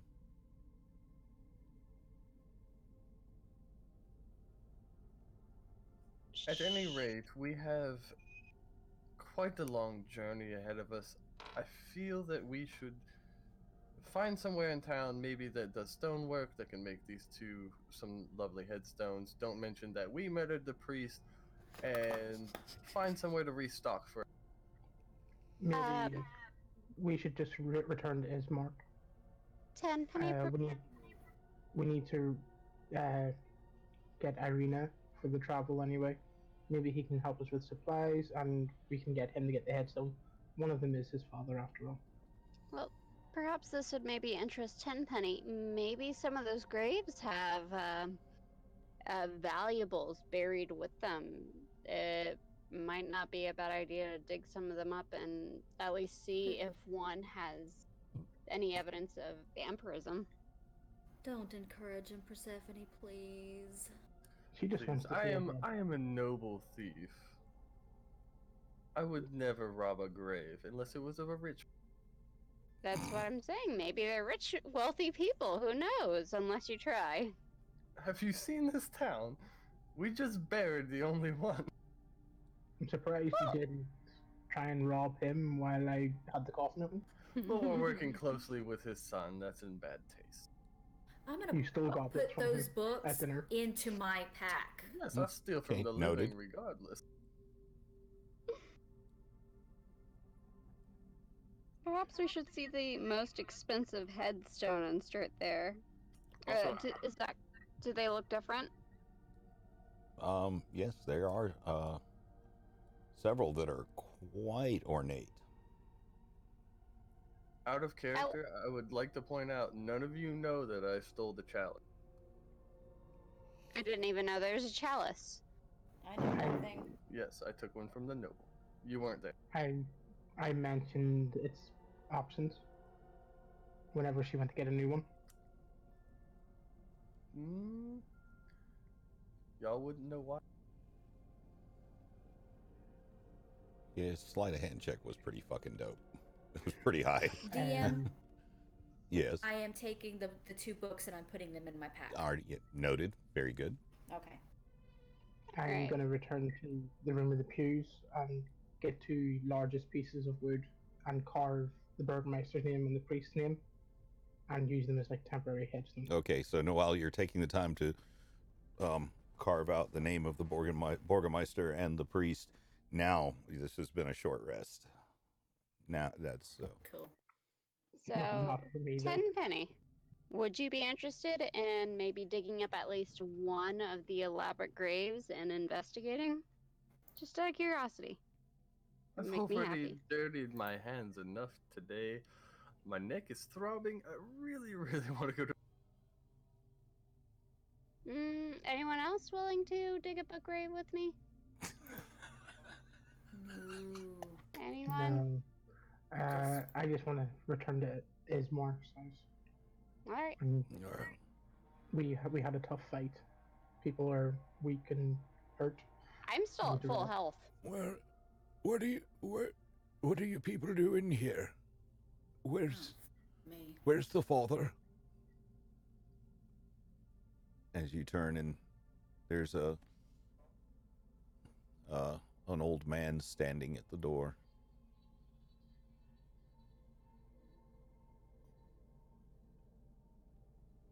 Hello, is the father in? He's in somewhere, sir. How can I help you? I'm, his altar boy. You're an altar boy.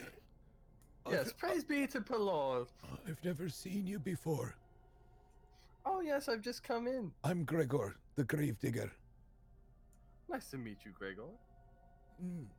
It's been an unusually high body count lately. I was just going to see if I could earn a few coin, preparing a few more graves. Absolutely. There's 2 fresh ones that we've just finished preparing.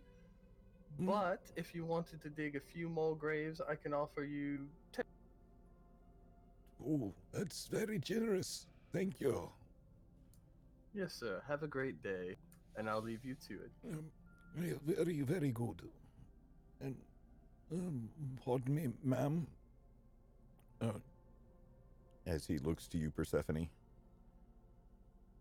So you were interested in digging up a grave?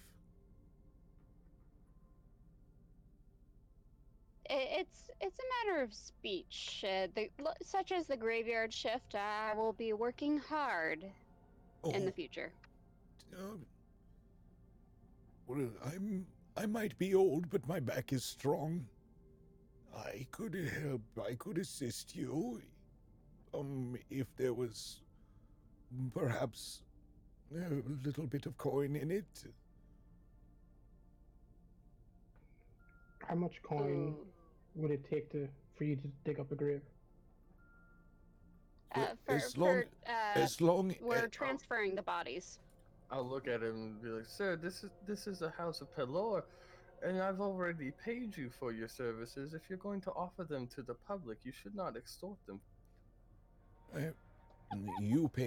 You paid for fresh graves. She wants one opened. It's two different transactions, sir. Okay, I'll throw 2 more gold in. 2 gold? Very good, very good. Well, So that's a total of 12 gold I'm handing to him. outstanding. Thank you.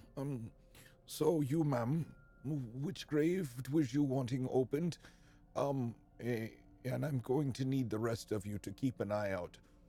I don't think Father would appreciate me opening graves for you, but it's well, times are tough, and I walk up to him and put my hand on his shoulders. "Sir, I have very troubling news. Father Donovan has finally succumbed to the stress of his position, and his heart just failed him. One of the fresh graves out there belongs to him." We just buried him.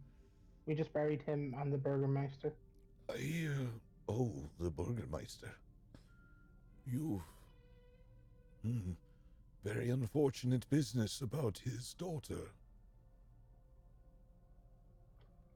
Yes, Irina. What To can be you tell us? coveted by a monster like Strahd must be a very rough life. I would say so. Yes, he's plagued these lands for so long. But we shouldn't tarry. Are you the father's replacement? Temporary, very temporary. But we will keep watch while you and the young madam here do your business. Yes, we shan't. Yeah, we shouldn't tarry. Right. Well, I'll let you go about your business. I see that you have a priest with you. They'll keep you. Yes, Priest Liliana. Hmm. I'm going to look for the most expensive headstone, by the way. Okay. So. And request that one is dug up. Going off to the very back of the graveyard. Nice.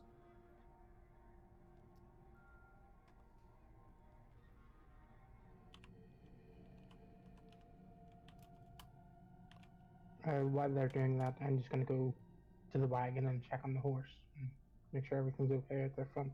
Okay. I'm also gonna go back to the wagon. I just want to sit down. I'm going to go out to the graveyard and keep watch on probably the eastern side.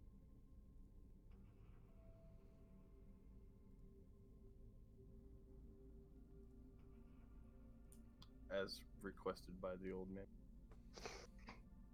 He requested to keep an eye out for the priest. The priest is dead. So there are two. No, he asked us to keep a watch, not looking for the priest. There are two that look particularly old but very ornate. Okay. One is for Radovan Deminsky. And the other for Zondra Nikolovic. Do any of the names ring with me or resonate?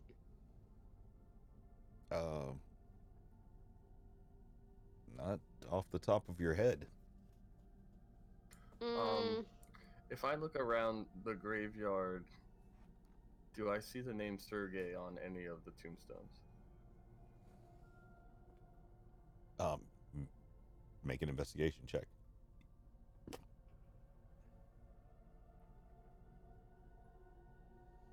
There's a unnatural 20. Dirty 20. You taking a look around the graveyard and making like going up and down the rows and rows of graves. There is one with the name Sergei, but it's an incredibly humble grave. I call out to Persephone. Persephone, come here quickly. I'll amble on over. Okay. Does this name bring anything to me?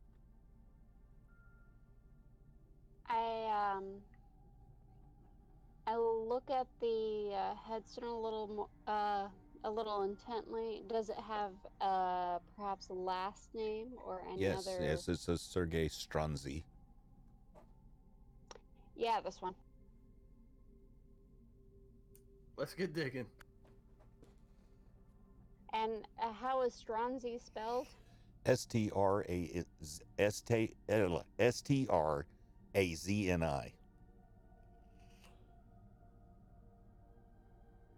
Close enough. Why not? Okay, so again,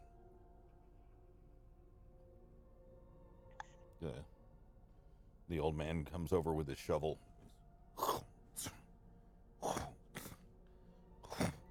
And it takes him about an hour and a half, 2 hours, and he finally, and the grave appears like he's gotten about 4 feet down when he hits wood. Does this count as a short rest for us? Oh yes, definitely.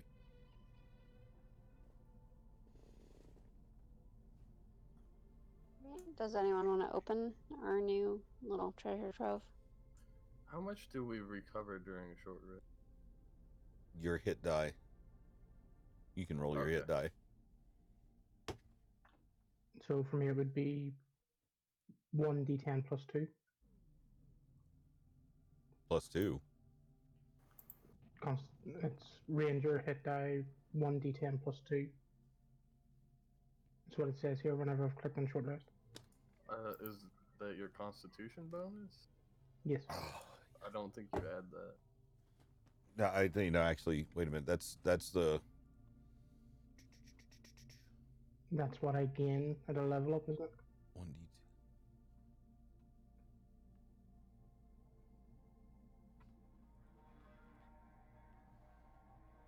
Wait, where does the plus 2 come from? Well, my constitution saves plus 2. Our constitution is plus 2. So that must be where it comes from. Yes. Okay, yes, that is it. Cool. So yes, and let's see. Persephone, you haven't taken any damage yet, have you? Nope. Okay, so you don't have to. Leliana will be... What will yours be? It says 1d8, but then it says total 3. Whatever that means. That's because you're level 3. Then there's like 3 little... Okay. Yeah. Okay. So... And do we get all our spells back from that? Not all of them. No. How many do we get? I don't think we get any spells back until we get a long rest. Hold on a second. Spells regained from a short rest.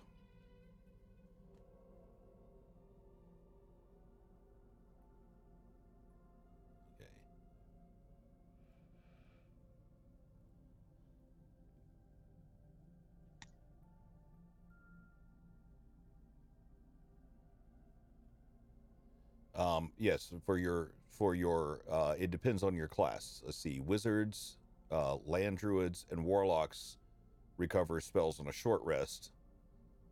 Um, A ranger doesn't then.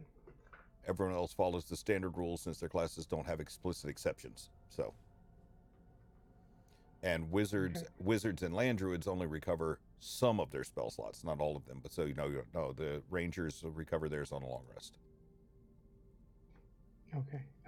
What time of day would it be about now? What? What time of day would it be in game? Make a perception check.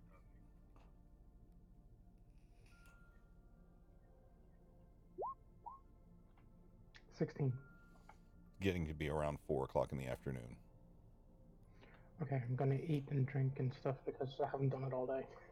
Since breakfast. Yeah. Cool. So, anyway, so the old man has gotten the grave sufficiently dug out so that you're able to see the top of the coffin. Yes, ma'am. What are you wanting me to do here? Go inside and take a break for a moment. You've earned it. Yes, ma'am. And he climbs up out of the grave and pulls a dirty rag out of his pocket and mops the sweat off of his forehead. Hey, Kiratus, Yes? mind helping us out? Sure. And I go over to them. Okay. What would you like help with? I point to the coffin. You want me to go down into the grave? Okay.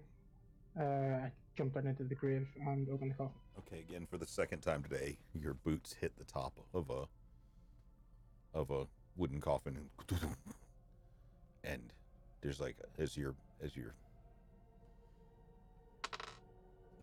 feet hit, you see a crack form in the wood on the top of the coffin.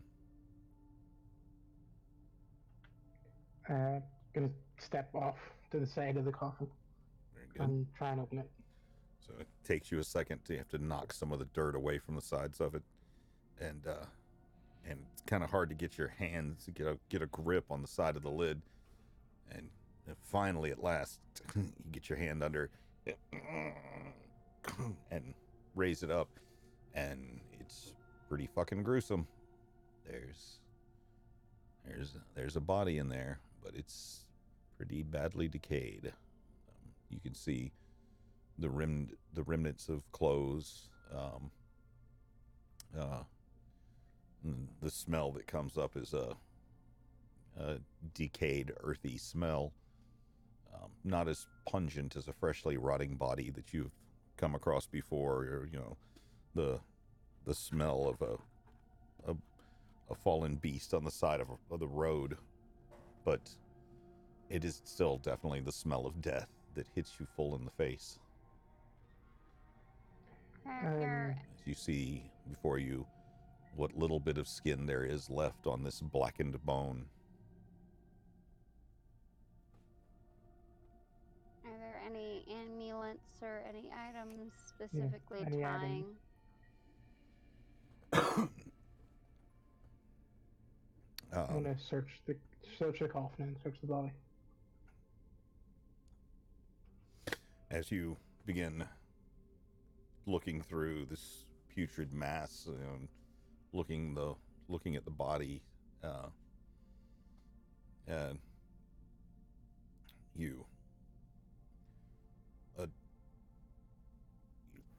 going through what's left of the pockets and removing the shirt to see, as you open what's left of the shirt and you see into the chest cavity, there are dozens and dozens of worms eating their way through the chest cavity as the head lolls to the side and opens up, and a single gold coin falls out of what's left of the mouth.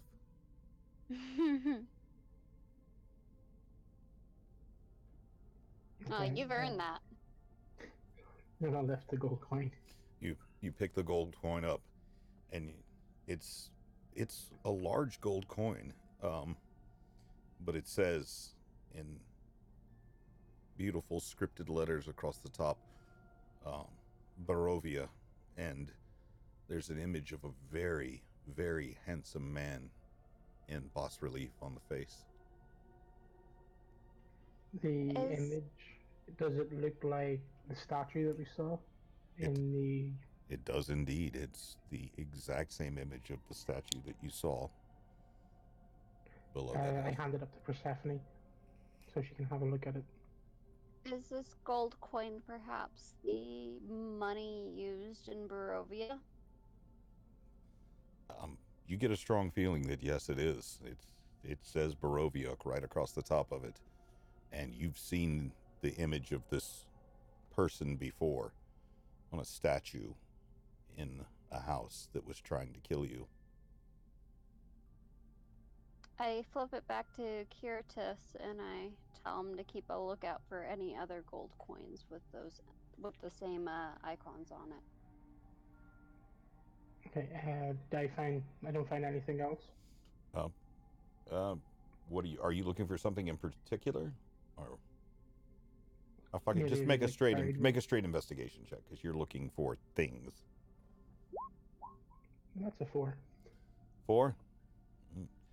It's you find worms like wriggling between your fingers as you plunge your hands deeper and deeper into this decay, and you realize exactly how what a sickening thing it is that you're doing. It's just okay. This is there's Okay, Because this was my idea and I've had a vested interest in this and I've been watching him, do any items stick out to me, or does anything about the body strike me as odd or different? actually yes, the body in there is of shorter stature, maybe not quite as small as Ridri, but if this was a human, then it was a much smaller human. Maybe not young, but certainly not as developed as the average human. And the coffin seems to be pretty small too. And whatever was on the interior of it looked very humble. It does not look. I want to check Alright. again. Check for bite marks around the neck and wrist, and whatever's left. Okay. And then after this, I'm gonna just head back to the wagon, content with Liana. Do you want a perception check? Yeah. Yeah. Let's go ahead and 9. it's pretty fucking rotten. I mean, it's really hard to fucking tell if there I'm was. just gonna close the lid and climb out. There's not really enough here left to give you anything.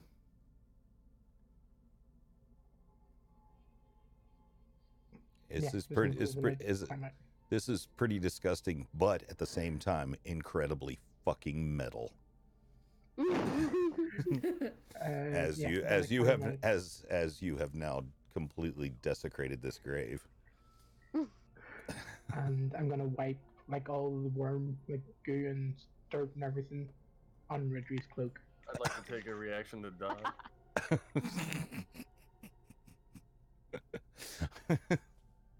Okay.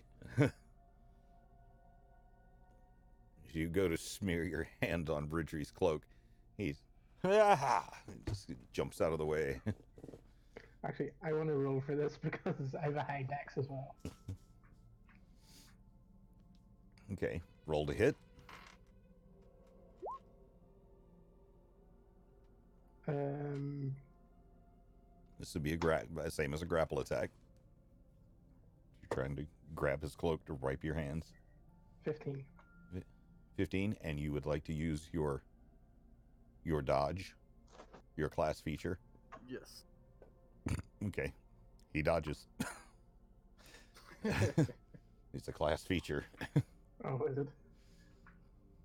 it? As you reach out to grasp him and he whips out of the way. Yeah.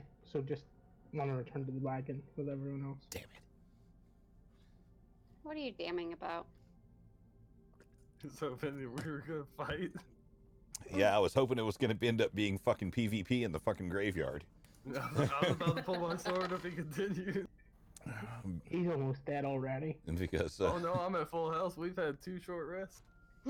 so You didn't. You were working the entire time. yeah, that's oh right. no, I was keeping watch. Yeah, but you were Sitting working for the. around. That's all right. That's all right. It's no big deal. You did get the potion though. I forgot about the potion. Yup. As everyone's coming back, I'm just gonna stare at him and be like, "Are we ready? Can we go now?" We're ready. Let's return to. Liliana, Mark and Irina. you don't want to stay and take the place of the holy man that we. That you murdered? Let's just go. Yeah, what Persephone said.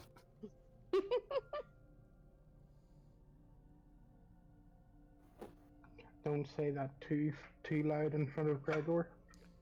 So you guys are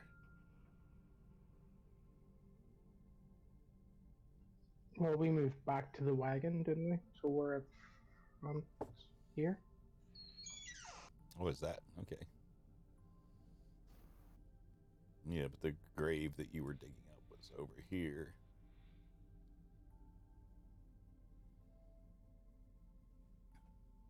Oh wow. This is all messed up now. Oh no. What happened? Nothing. Just can you guys see any of the tokens on this map? No. No. Okay, cool. I have to figure out what the difference is between the last map and this one and why you could and couldn't see.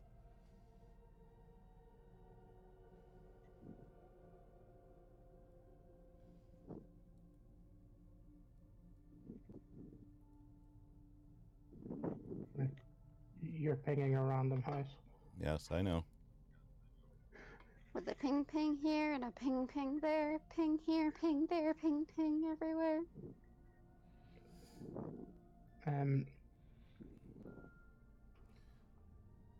So it as would be you're around as it, mid-evening, so around you're there?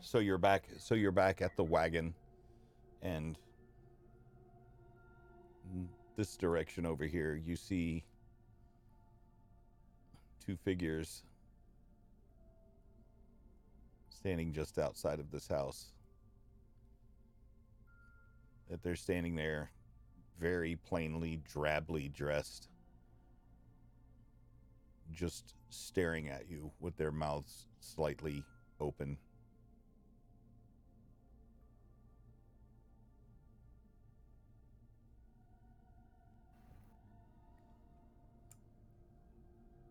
Do y'all have sinus issues that prevent you from breathing through your? Looks like we are being watched. Should we go speak to them, or Let's just get back to the house, please. Yes, Yeah, we don't let's want go to back to provoke Liliana. Let's go. I think someone misses their puppy. let's return to Ismark's home? So, again, you guys are. As we're traveling through town, I want to just keep an eye out for any stores that might be able to buy things from or sell things to. Okay, as you're making your way again from the church back up the long church road, with your wagon emptied of its contents.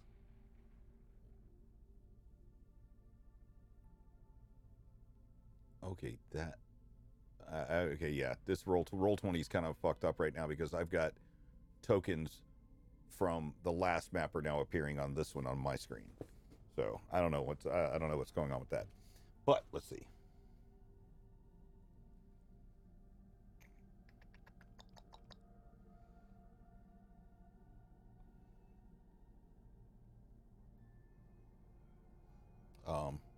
You're making your way down the streets. You do pass once again the Blood of the Vine Tavern. You can see again.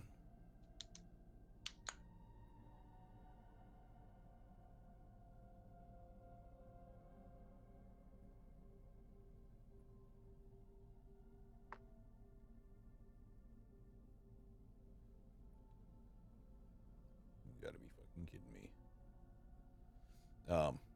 There is. You can see what was described as Granny's house earlier, the smell of the pies. And as you make your way up to about right here on your way back to the Burgermeisters, back down this way, as you're passing, you know, various people, Barovians, some dressed in very, very drab browns and grays, and others with like splashes of color on them. You do see a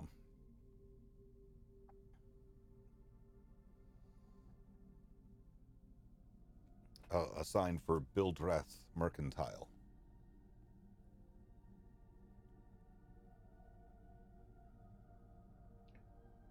I think I see a store. Do you want to check it out? Absolutely. Sure. See if there's anything we can buy or sell. I'm up for that. Okay. Want to go towards the store and go inside. Okay, so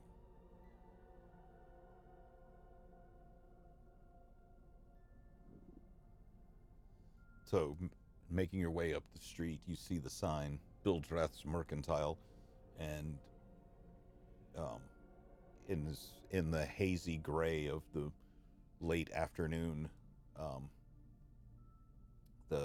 it's, you know, again, looking to the sky, it's hard to tell exactly where the sun is because it's just seems to be constantly overcast, or at least has been since you've arrived. And the wind blows up past you, ruffling your hair. And you make your way to the front of around the corner to the front of the building, and you see a sparse light from this building spilling out from behind drawn heavy curtains, and the sign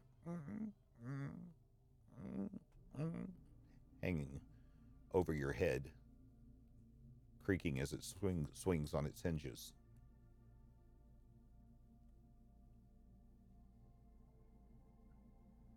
I just want to go inside. You Yep. walk up onto the wood of the front porch area where there's an overhang, and reach up to the brass handle and swing the door open.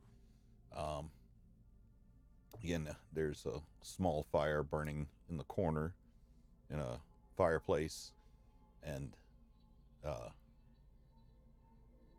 long counter in front of you, and rows of shelves back behind the counter, and a pair of oil lamps, one at each end of the counter. You hear, "All right, Herb, come on in. Come on in. What can we do for you?" While they're doing that, how long would it take if I were to just sprint by myself all the way back to the Burgermeister's house? Just a few minutes. Why? Would you like to do that? That's what I want. I want to do that Okay. because I have a little plan. Okay. So, as fast as your legs can take you, in your armor, you begin running down. Where in the blazes is she going? She must miss her puppy. All right. Are you just gonna stand there with the door open?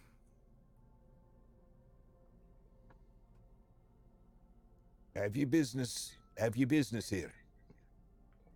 I introduce myself. Good sir, I am Ridri Alfondrondakis Tenpenny the Third. And you are? Baldrith. Baldrith Candemir. Pleased to make your acquaintance. Yes, We are Mr. Third. trying Yes, to Mr. outfit Third. us- Yes, indeed. I'm looking for some replacement garb. This leather armor I'm wearing seems to a little too worn. I don't care for it anymore. Do you have anything of that sort?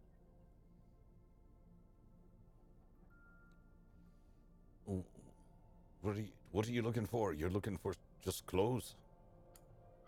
Uh, more protective clothing, like leathers, stuff of that nature. Armor. No, I'm not an armorer. I mean, I can sell you clothes. I've got common clothes. I've got fine clothes. I've got traveler's clothes. I've even got some costumes, but no. Ooh, what kind of costumes do Ooh, you what have? kind of costumes? What would you like? Hats. A hat? Very interesting and funny looking hat. A funny looking hat. Right. Well, yeah, he goes, a moment, and he walks back down the aisle, and he comes back with a top hat that looks like it's candy cane striped, sort of like diagonal red and white stripes on it, and it has a sprig of mistletoe on the front, and the edges of it are, it's almost like not just a top hat, but more like a stovepipe hat. So it's got a very tall top to it. I'll take it and I'll put it on Miguel and I'll be happy. Okay, so this red and white hat with its sprig of mistletoe. It'll be setting you back 2 gold pieces. That would look good on the tabaxi. I don't have 2 gold pieces. Oh, then you won't be taking the hat. I hand him 20 silver. Oh, there He'll we take go. the hat. Yeah, it's a fine thing having friends to look out for you like that. No. What about the rest of ye?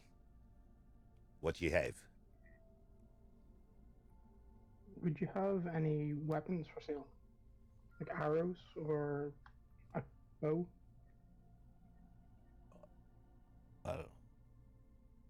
Yes, arrows. Arrows I can give you. How many are you trying to obtain?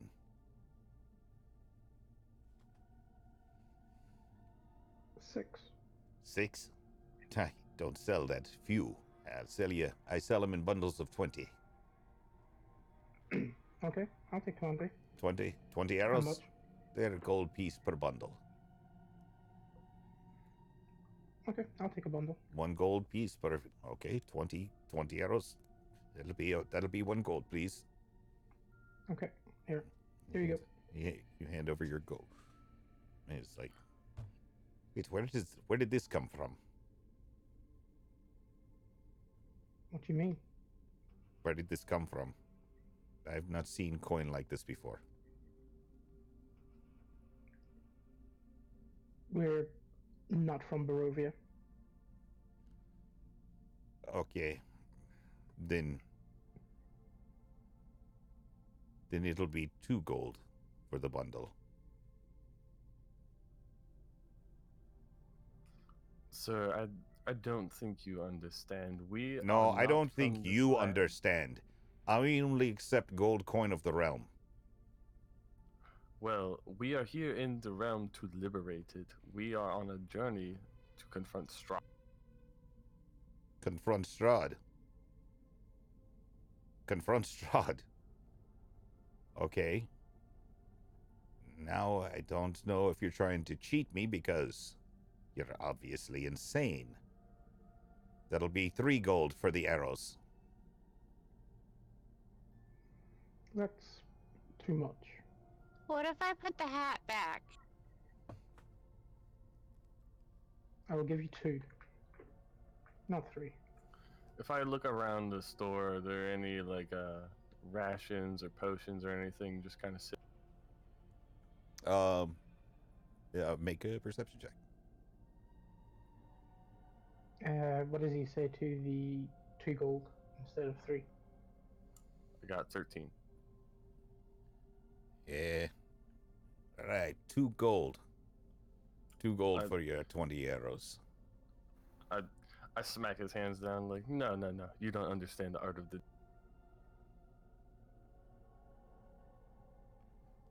As you smack his hand, he reaches out and grabs the arrows and takes them back. Goes, Periwimple! Retreat. Periwimple! Yeah. Periwimple! I need you to get these liberators out of the store. Okay. I rolled a 13 on my perception, by the way. I'm walking out of the store. With your hat. I'm gonna put the hat down. Okay. Well, you already paid for the hat. It's already been paid for. It's already been paid for? Yeah. Yep. Zach has it already been paid It's for. already been paid for. He took the silver. He was Oh. suspicious of the gold. Oh, well, I'm just gonna walk out with the hat then. And you hear this, and this guy comes walking from between the shelves, his shoulders almost touching the shelves on each side, his muscles rippling beneath a leather tunic. He's like, "Yes, uncle." It's like, these liberators, these folks say they're here to liberate Barovia from Strahd.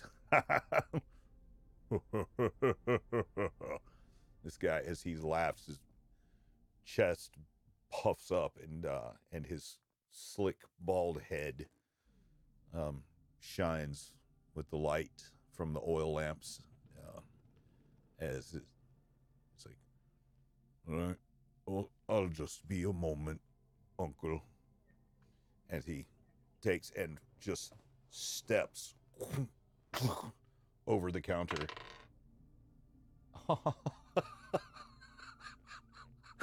With a nat 20, grabs Ridry and takes him to the door and throws him into the street. One-handed. And he's gonna start moving towards the door. Oh, as I'm out the door, I look in and I go, by the way, where is the nearest jewelers? The nearest what? Oh, jewelers.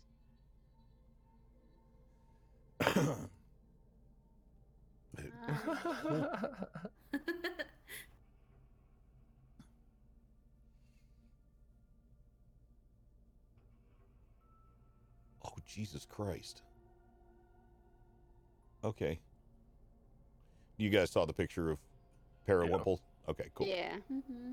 Yeah, he's fucking gigantic too.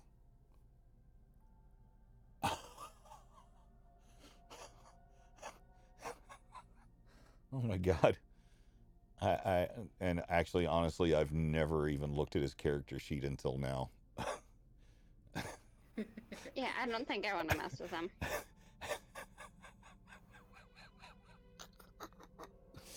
Okay. All right, so he just sits there and eyeballs you as you make your way, as you back your way out the door. He's like, Periwimple just kind of smiles, and I get up, dusting myself off. Says, I just look at him and Is- said, "I'll send the Borgenmeister your regard." And just start walking towards the wagon. okay. By the way, your perception check, there were probably 35 or 40 vials that you could see, flasks and vials, and all different. Oh, I made my perception check far before I got thrown out. Yeah, but you You got through it before you could do anything about it. You can always ask around town. Well, I'm I'll gonna probably come sneak back in and later. no, I'm gonna come back and burn his. What are you, me? God. what are you, me? I love that. Best response just- ever. He just slighted a noble. He's gonna get his place. Well, let's return to the Burgomaster's house. Okay. There's no point in staying around here. And as I walk with the group, I'm gonna look for a jeweler's shop. Okay, make your perception check. My Persephone check is 10. 10. 10. Okay, you see, there's livery, stable. You hear the sounds of a blacksmith in the distance. You can hear in this dreary early or late afternoon light. You hear king, king, king, king off in the distance. You see people who have like leather goods for sale, a curiosity shop, but nothing that resembles a jewelry store. I'm gonna grab 10 pennies shoulder and walk towards the blacksmith. Okay, cool. So you guys are making your way towards the blacksmith. I wanna check the Leliana, leather shop. huh? I want to check out the leather worker shop. Okay, cool. Well, you guys are making your way to various shops and artisans around the town.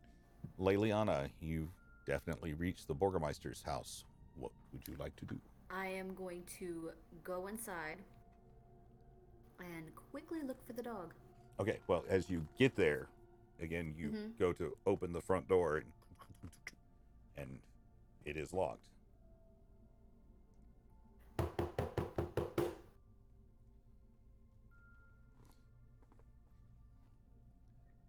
Yes, who is it? It's Leliana. Please let me in.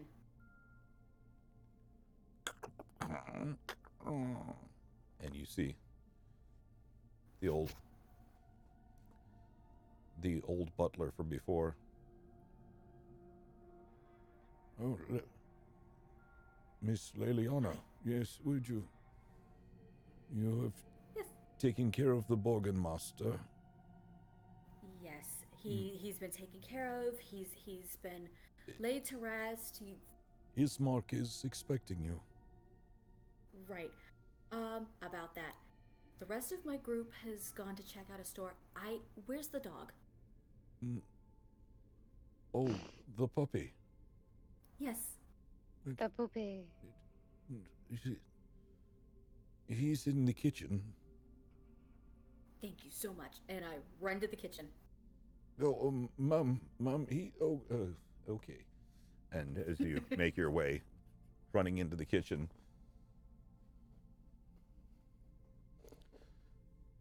and take a look around,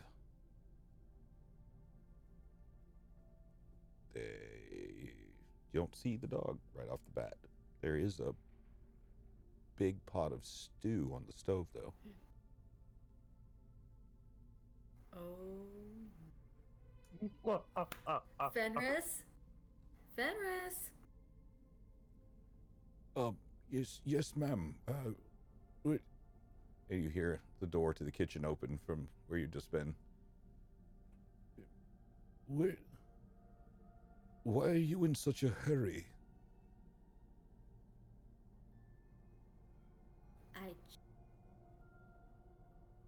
You just Please tell me you did not cook the dog. cook the dog. And from about that time, you hear from behind you, and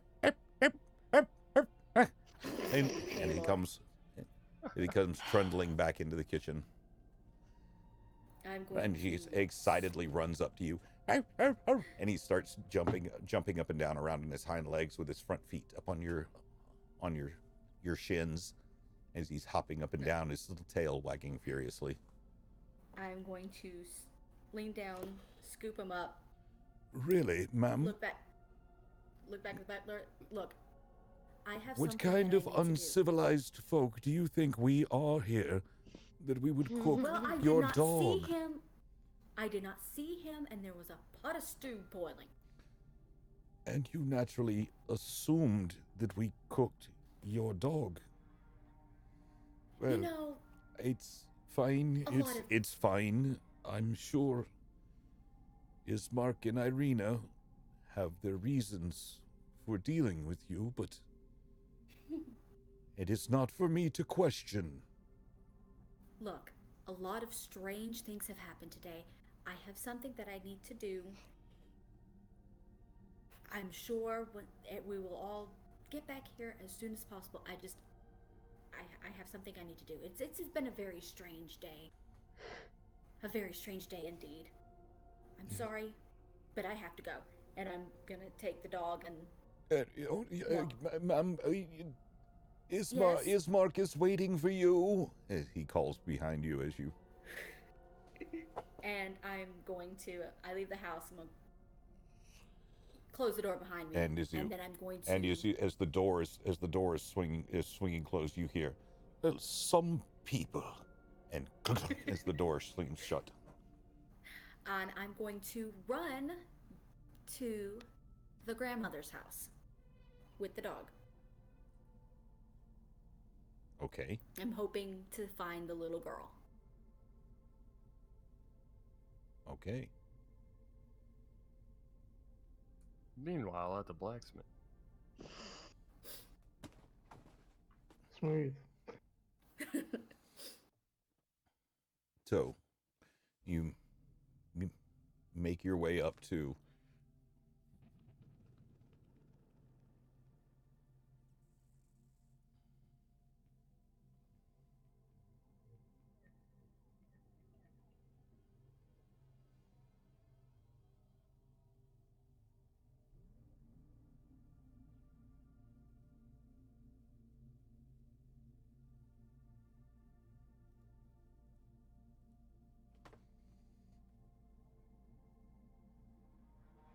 oh, come on, where is it?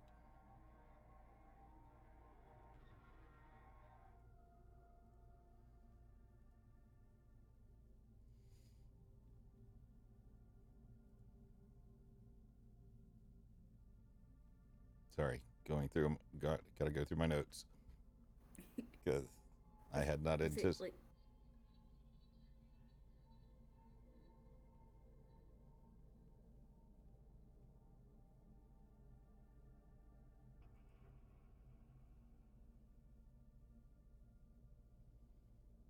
As you make your way up to the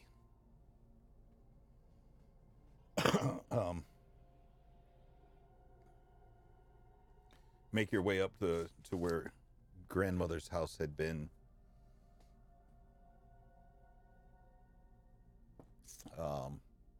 The smell of pastries and fresh,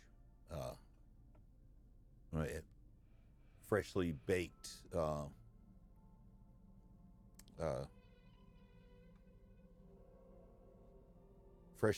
baked goods. Just the only comforting thing that you've smelled since you've been here hits you.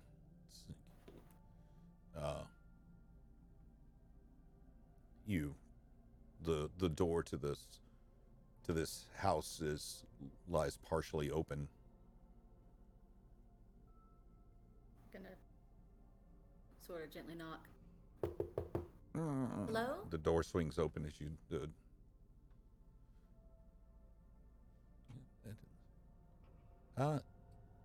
Yes, dear. What can I do for you? Hi. Your granddaughter. We met her, last night. Oh, yes. When we came into town. How long have you been here? Just a night. Oh, so you've only just arrived in Barovia. Lovely. What's your name? My name is Leliana. Leliana. That's a beautiful, beautiful name. Thank you. My name is Morgantha, but What? nobody calls me that. Everyone calls me Granny. Oh. Morgantha's just far too formal. I would have to agree. When we met your granddaughter, she was carrying a. Yes. What's? There's something wrong, dear. I can tell in your face. Well, no, is this your granddaughter? Have was carrying have a the old drunks around here been bothering you already? No, I tell you, no. it's horrible the way that some of the people act around here, especially to someone who's as lovely as yourself. No, it's not. And that with at such all. a lovely name too. Oh, please, won't you come in? Have a seat. Alrighty, I will. Okay, so I'll walk in and I'll sit down. Okay, and there's a couple of small tables there. Granny, when we met your granddaughter, she was carrying a puppy in her arms, and unfortunately, it was dead. Oh no. Oh no. Well, Yeah. that wouldn't be. That wouldn't do at all. I mean, why wouldn't she come to me about something like that? I rarely see her these days. She spends most of her time playing with the dog. Right. Well, you see, my traveling Ever group and since her I- mother had a nasty encounter with a witch, she doesn't really come around here anymore. What I swear happened that to her? I swear that one encounter left a stain on this entire family. What happened to her mother? Her mother had an encounter with a witch that, well, it turned deadly.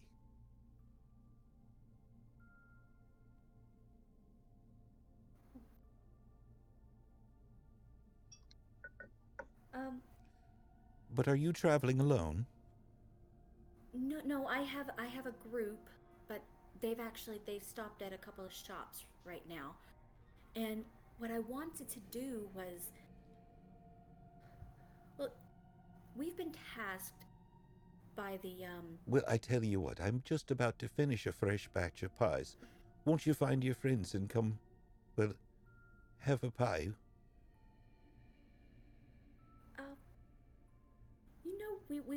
we might just do that. That's But that would real be quick. absolutely lovely. You can't come to Barovia without having some of my pie. Besides, look at you. You're practically skin and bones. You need to eat, dear. Oh my.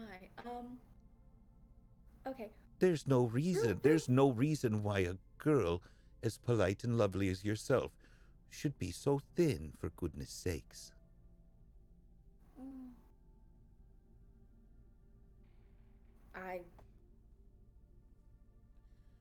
Okay. And about this time, somebody comes walking in, just burst through the door.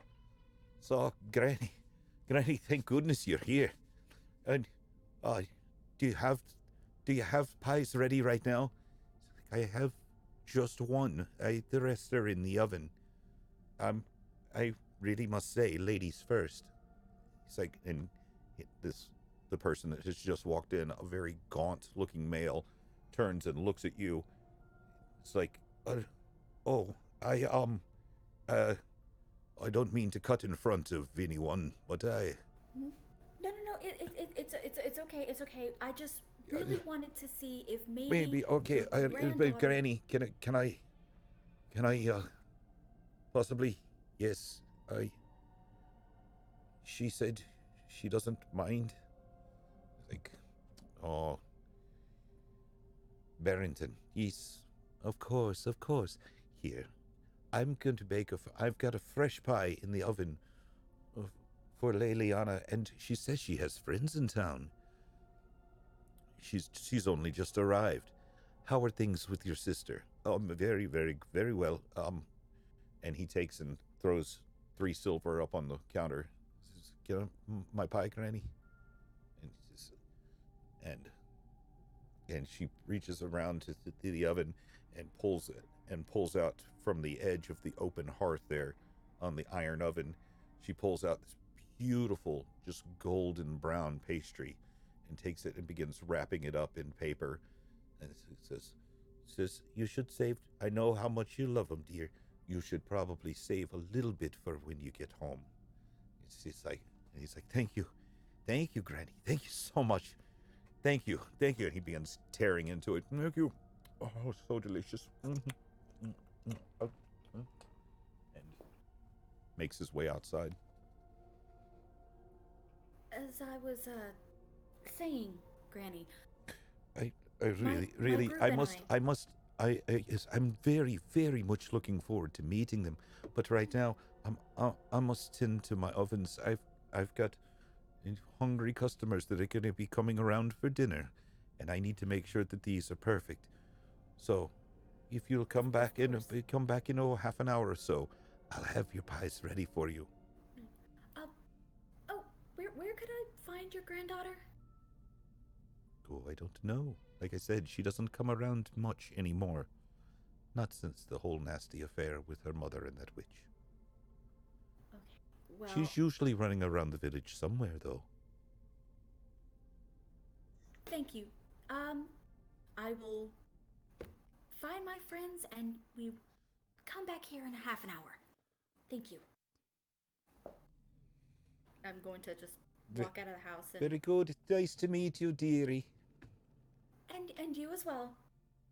I'm gonna leave partially close the door and just look around the village, see if I can find the granddaughter. Okay. Meanwhile, back at the blacksmith. Kang, Hello. Kang. We have who? It was, I believe, Tenpenny and Persephone were on their way to the blacksmith. Well, I wanted to check out the blacksmith yeah, as well. I wanted to check out the leather worker as well. Okay. So you're... I'll go with them and then check the leather worker afterwards. And check what? Check the check the tanner afterwards. Okay. So the 3 of you make your way to the sounds, and there's a forge burning, and a couple of 2 men and 1 woman that are working at the forge. They seem to be fashioning links of chain today. They've got the iron orange hot, and 2 of them are holding this orange iron with pliers, as a second one is beating it into place, creating links and cutting them off. And king, king, as you walk up. Oh, hey, throw the links back in the fire. I think we've got customers. what's going on with you folks today? And you see these people are just drably dressed. It looks as if they're just going about their business and in a very mechanical sort of fashion. I'll tug at Tenpenny's shoulder, and I'll ask, Tenpenny, do you still have that ring I gave you? Yes, I do. Mind if I see it for a moment? I'll rifle through my bag, and it's not actually in my bag. I pull it out of my pocket and give it. I show the ring to the blacksmith, and I say, is there any way you could have the stones in this taken out and replaced with another item? You'll have to remind me about the ring. With the shards? What was in the ring to begin with? Oh, the I believe diamonds. Yeah, I think it had Yeah, it was a wedding ring. three. No, it was one rather large diamond and like 2 smaller diamonds. Ah. Oh, from the house? Yeah. Yeah.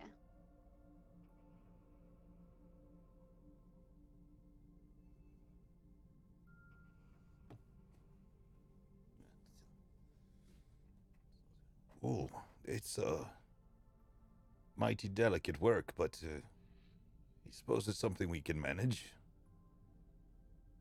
I reach into my pocket for the 5 ghost tear shards, and I present it. Do you think you could perhaps fit these into the ring and replace the diamonds? And what do you propose to be the price for a job like this? Why not be able to keep the diamonds, and then we'll have the ghost tear ring. What's a ghost tier? It's shenanigans. You get to keep diamonds. Make a persuasion check. Or actually make a deception check. Shenanigans. Oh, let me pull that menu back up. One moment. While So they're deception? going over that, I'll pull out my my rapier and be like, and my weapon seems to have dulled a bit on the point. If you could maybe improve it a little bit so that it can stab. And I got a 18 on my deception. Okay. Ooh.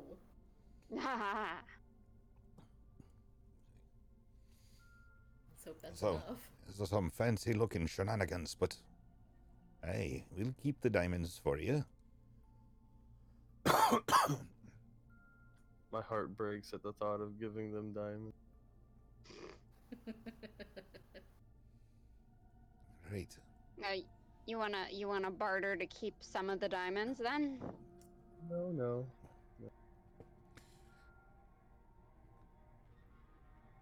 Right. Okay, well, we'll get Last to... time I tried to haggle didn't work out so well.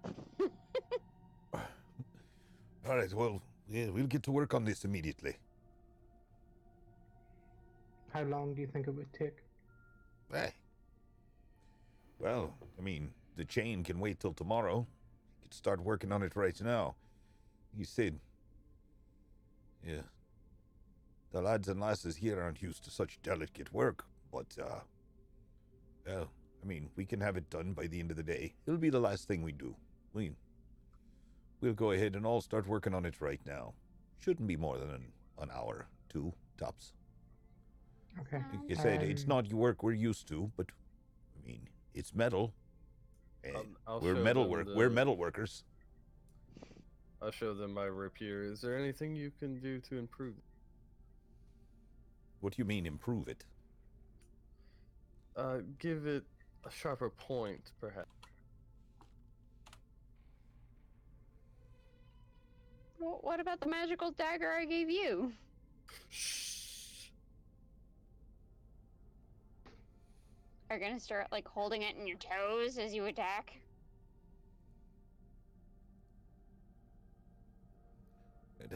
I mean, we can always sharpen your weapons for you. I sure can have it sharpened up for you here in about 5 minutes. Yes, please, and I'll hand it over to him. How much will that run? Hey, for sharpening a blade? Oh, 5 silver. It's not too much work.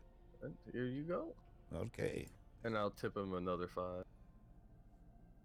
Jeez, oh, you got very generous, sir. And they take it back and begin working it over with a very fine stone, and finally a leather strop until they make short work of it, and it's highly polished when they give it back to you, and he takes it and walks over to a bush and takes a leaf and takes it and runs it across the blade, and the leaf just like it is razor sharp now. Thank you so much. I'm gonna pull a light crossbow out of my pack and ask them, by any chance would you be interested in purchasing this? Ooh, no moment. Let me take a look at that. Actually, I'm gonna put out the heavy crossbow as well and offer that for sale. Wait, so the light crossbow and what else? Heavy crossbow. I've got one of each. I don't really sell weapons, but this is pretty nice. I mean, it's old, but serviceable. Give you 25 gold for the both of them. That seems pretty low for 2 weapons. A heavy crossbow and a light crossbow. For weapons of their age? Come on. I don't sell 35. weapons. I don't sell weapons. I don't normally sell weapons. I normally just... Okay, I'll go 30.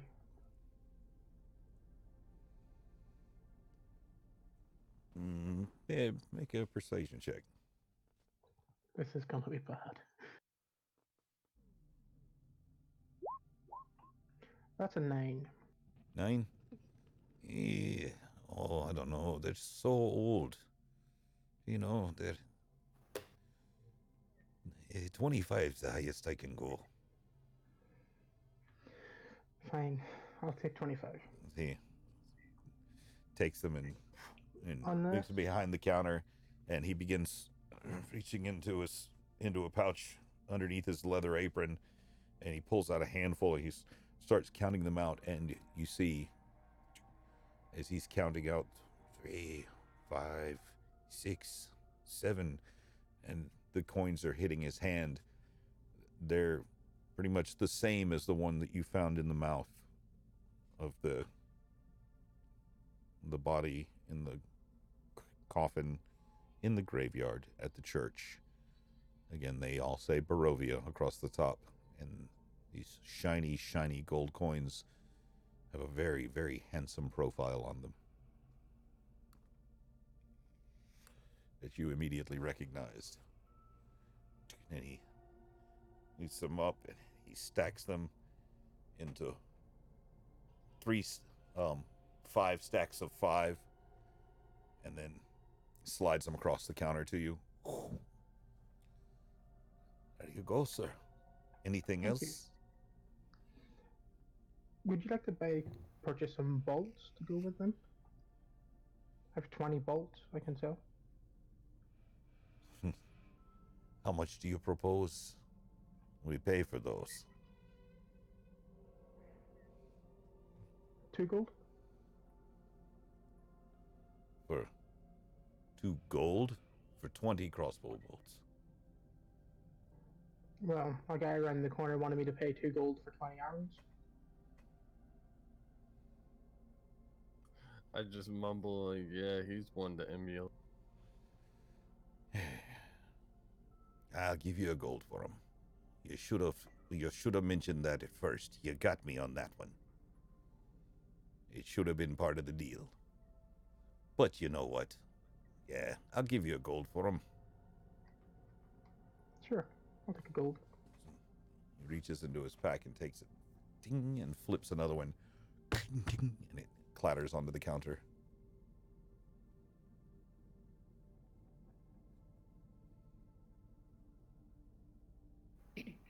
I just want to look around the shop and see if there's like any like leather armor. I know he's a metal worker, but might as well. There doesn't appear to be. There are chains, fasteners. There look to be things that look like meat hooks, and hanging from the ceiling. This is an open air shop, by the way. It's like there's a counter, but just beyond that, it's just a ceiling over a forge with a big chimney up the back. But there are hanging from posts and pillars around. There's dozens of horseshoes and pieces of wrought iron, like pieces of iron fencing and railing, and but there's little in the way of weaponry, or there appears to be something that looks like some old rusty armor off in one corner, but nothing in the way of leather armor. The only leather that there seems to be around here is either on their person or used for strapping things up. Okay. It might be really cute and really sweet if we get Fenris some chainmail armor. Do you not think that dog makes enough noise? Is that so Just he a can suggestion. drown in a puddle? It was just a suggestion. I think Liliana would love it.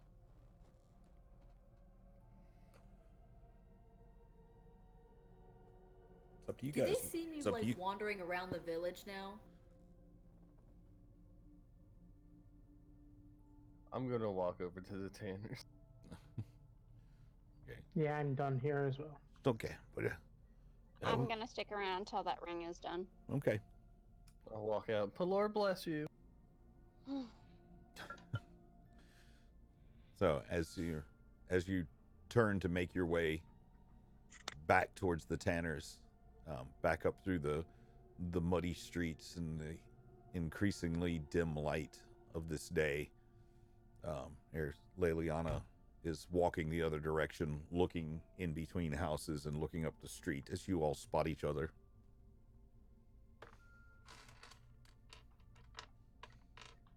Eliana, I thought you returned to the Burgermeisters.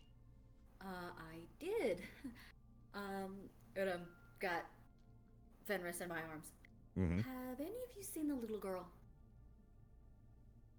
Which little girl? The one from The little- yesterday? Yes. No, I haven't been looking for her. Fuck. Couldn't be further from my mind, and I'll keep walking to the. Jesus. Well, I met the grandmother. I was hoping to find the girl, and What the fuck? What? 1, 2, 3, 4, 5, 6, 7, 8, 9, 10, 11. Fucking since we've been playing, because of that stupid post I made this morning, I've picked up 33 followers on fucking Twitter since we've been playing. This shit is fucking ridiculous, dude. Okay, sorry. I just realized I still had a tab for Twitter open and clicked on it and was just like, holy shit. Sorry. Don't mean to. Well, Liliana, Ridri and I are going to go and check out the leather workers. yeah. Why don't you come with us and see if we can spot her along the way? Once we are done there, we can help you Well, look. look, I met the grandmother trying to find the little girl because I figured might be a good idea since we're, and I guess at this we're walking and talking. Yes. Since we're going to be taking Irina, you know, to Valaki, it might be smart to let someone else. Take care of Fenris. Yeah. She's already killed one puppy. Do you want to risk Thank another? goodness. Do we even know if she did that on purpose? I can take care of the puppy. Shh, you're not with us.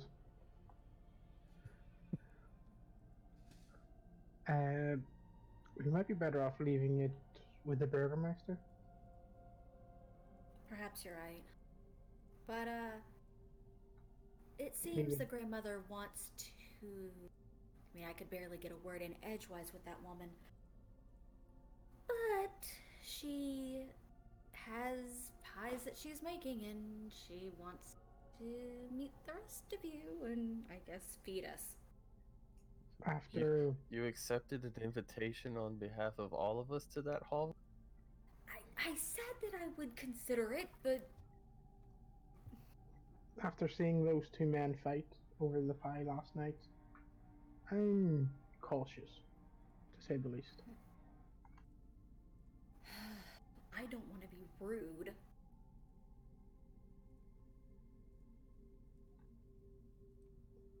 Well, we'll wait until we meet up with Persephone again, and then we can make a decision. She wanted Okay. to buy Fenris some chainmail armor, by the way. Well, if the Burgermeister will take care of him while we're gone, might not have any need Furthest for that. thing from my mind, I walk into the table. Okay. As you walk into, you see the sign for the signs and symbols for the tanners, and walk in again. There's big tables. As soon as you walk in, the smell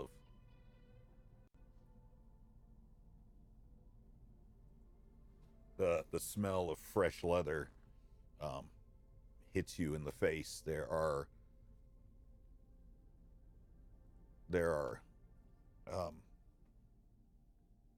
stacks and stacks of freshly tanned hides, pouches and packs, and even a couple of new saddles over in one corner.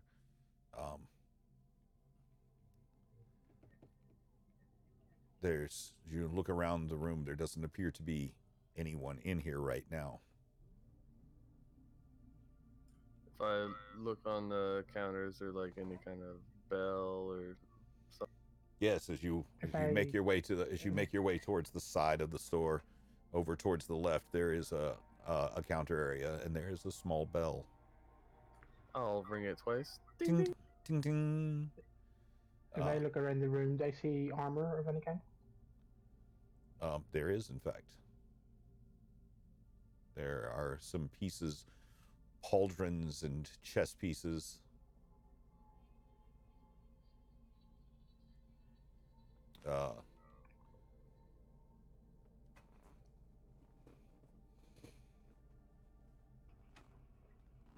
Is it just like plain leather armor, or is there any like padded leather armor, or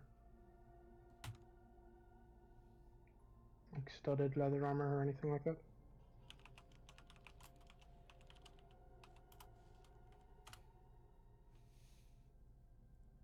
Let's see.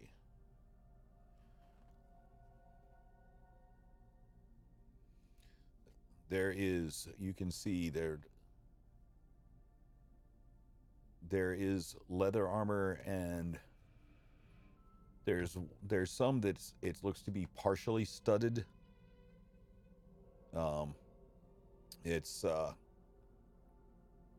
like a really shiny, oily black with bright silver studs on it. But the The metal studs are only up on the shoulder pieces. It's like, Does it look like it hey, could fit into a child? what are you? How are y'all doing today? Good to Hello, see you. sir. Good to see My you. name is Ridge. Ridry, how you doing? I fare well. I am looking for your best work, leather armor wise, and I'm willing to pay generously. Oh, oh, oh.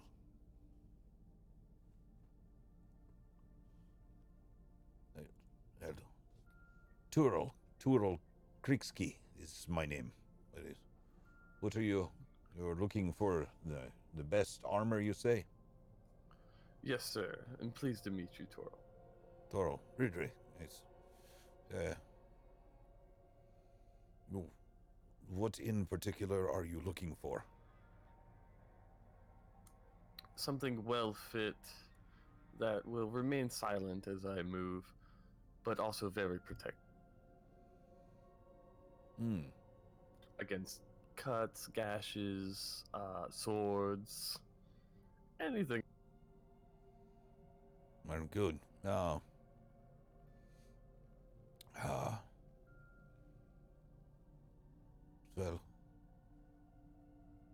what is your kind of armors are you proficient at wearing?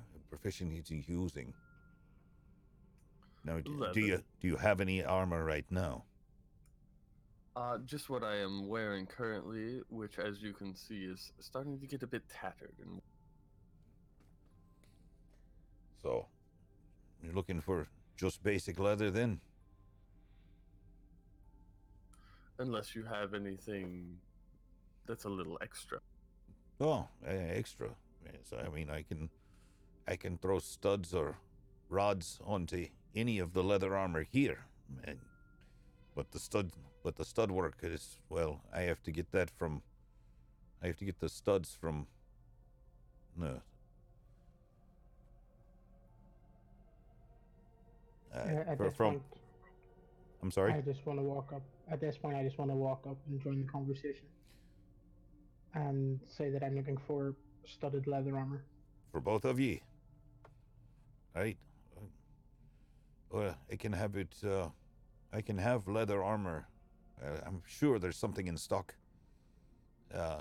It's going to be 50 gold per set, but it'll be the finest that you can get. Perhaps I can offer you a little something different than currency. And I'll pull out the silvered sword that I got from the murder house that you said was worth 110 gold pieces, and I'll show.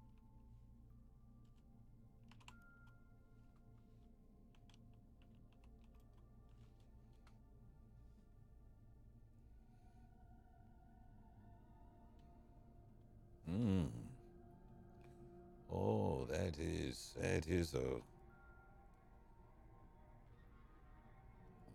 a damn fine sword.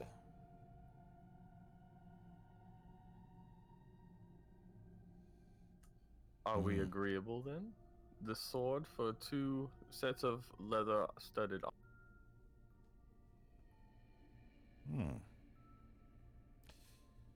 Yes. Yes, this is a damn fine. Are you sure you want to give this up?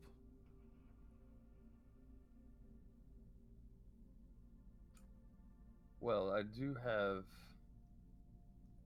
other things of value, but that would require further compensation from you. All right. I'll show him the jewelry box that is worth 250 gold. Yeah, ain't got much use for a box. So, all right. Yes, it is. It is then. I say, Mr. Ridry, we have ourselves an accord. I'll spit in my hand and go to shake his.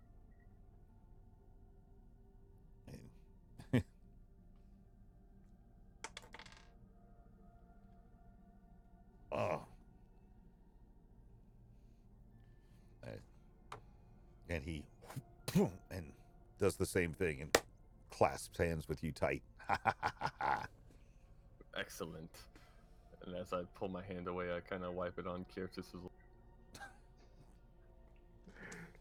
I backhand him in the back of the head. Okay. So you guys are probably going to need helmets too.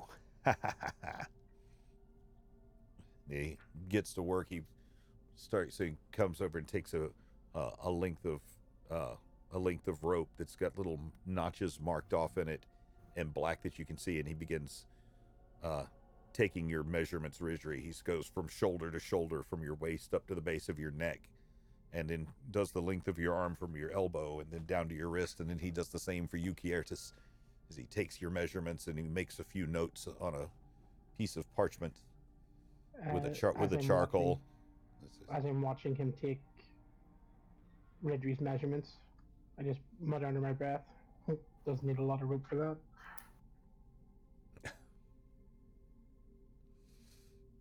And he finishes taking your measurements, and that's very good, very good.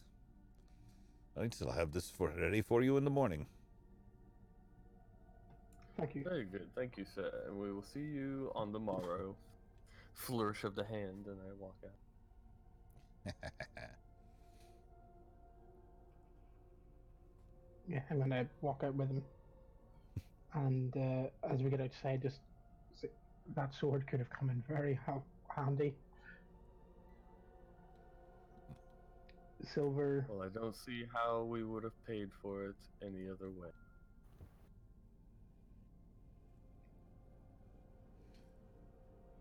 Shall we go collect Persephone then and head back to the Burgermeisters? Okay. How long have we been in the leatherworker shop? It's only been like 20 minutes. It hasn't been out. Okay. Yeah. It's gonna head back to the blacksmith, Persephone.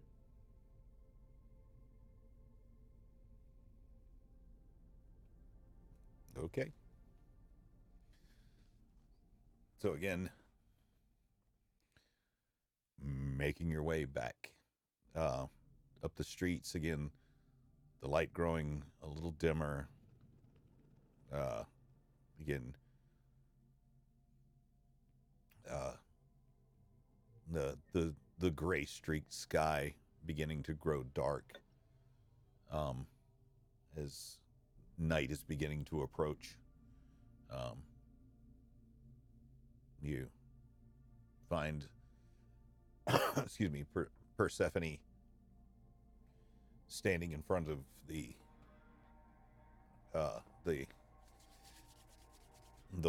standing in front of the counter before the forge at the blacksmith's, and she's watching intently as the three that were behind there, the two men and one woman, are peering intently at the top of this as they're using their oversized metalworking tools that they're used to working on very large pieces of metal to very gently place the last stone as they've got a giant set of tongs holding this tiny crystalline stone as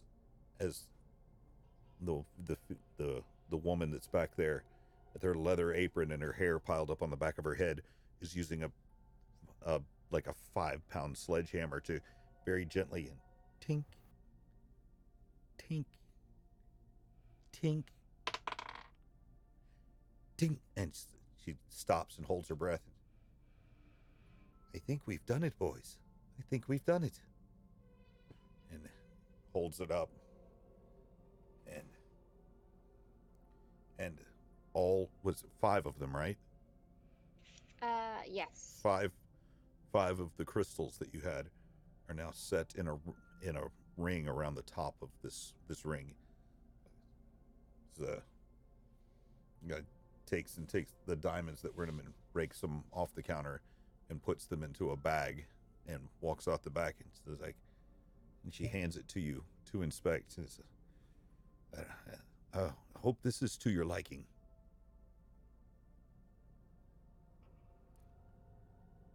As everybody was walking towards the blacksmith, I kind of fall back a little bit and slip into an alley and go and I put the ring on. How do I feel right now?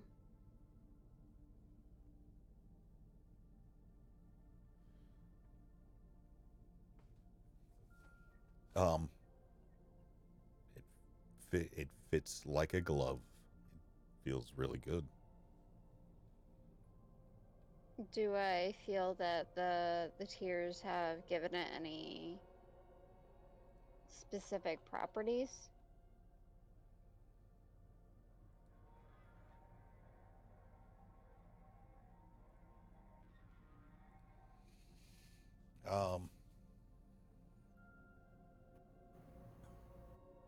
Well, you already know about the properties that each individual gemstone has. Yes. Are you asking if it's turned it into a magic item? Yes. The stones themselves are magical. They still have their magic properties, but don't know that it hasn't necessarily turned. It is magical, but no, I don't know that it hasn't actually turned it into a magic item that's going to shoot rainbows or lightning out of it. No, I didn't expect that, but just... I think she wants to know is, can she use the properties of the ring while, or of the tears while wearing the ring? Oh yes, absolutely. All right. Well, I'll take the ring back off, and I will thank every single blacksmith for their time and effort on their ring personally. Oh, you're most welcome, ma'am. It was actually something of a treat. We don't really get to work on things of this nature very often.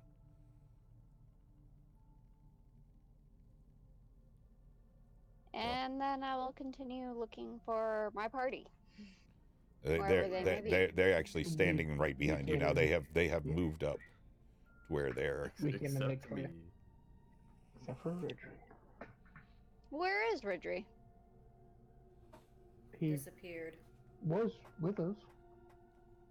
I'm slinking through alleys, getting back to the merchant that tossed. That what? I said I'm stealthing through alleys, going back to that merchant that tossed. Oh, okay. So making your way through, making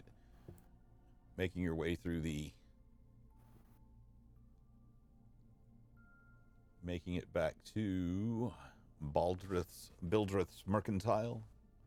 Yes. Okay. Okay.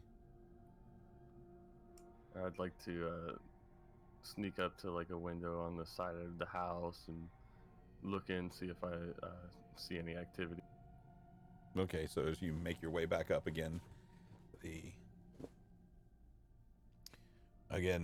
there's pretty much the same as before, just very little light around the edges of the windows. There's super heavy curtains, these heavy curtains that are drawn.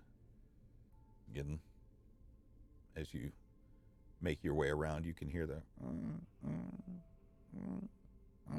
as the sign on its hinges swinging back and forth. You make your way around to the next window on the side. Same thing. The room beyond that is darkened, it seems. Again, heavy drapes is all you can see through the windows. You make your way around to the back of it. There are no windows around the back, but there is a door in the back of the building.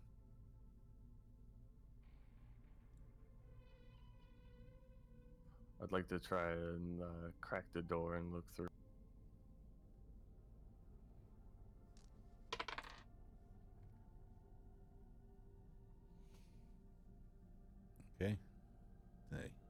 reach up and it is locked. Well, I'm gonna pick that. Okay. Slide a hand check.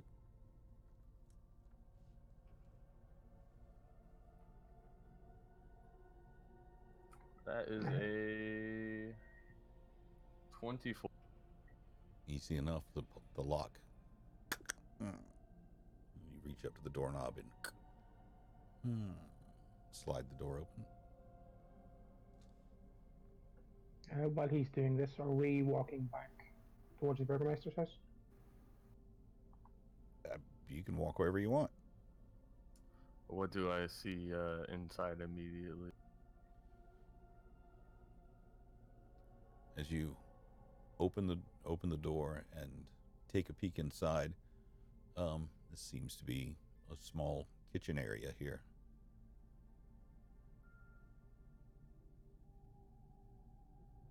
Do I hear anybody moving or any voices? Make a perception check.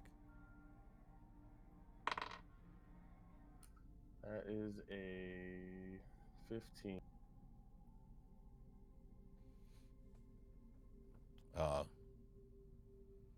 Yes, you can hear off on the other side of this kitchen. There's a hallway, and you can hear the sounds of some mumbling, somebody talking.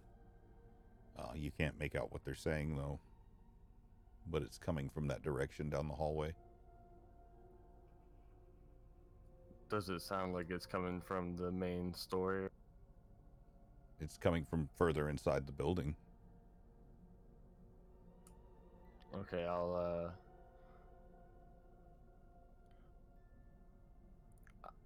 want to get to as close to the main store area as I can. Silent. Oh, so okay, so make a stealth check. That is a natural 20 Okay. for a total of 27. Okay, so Damn. making your way up the hallway.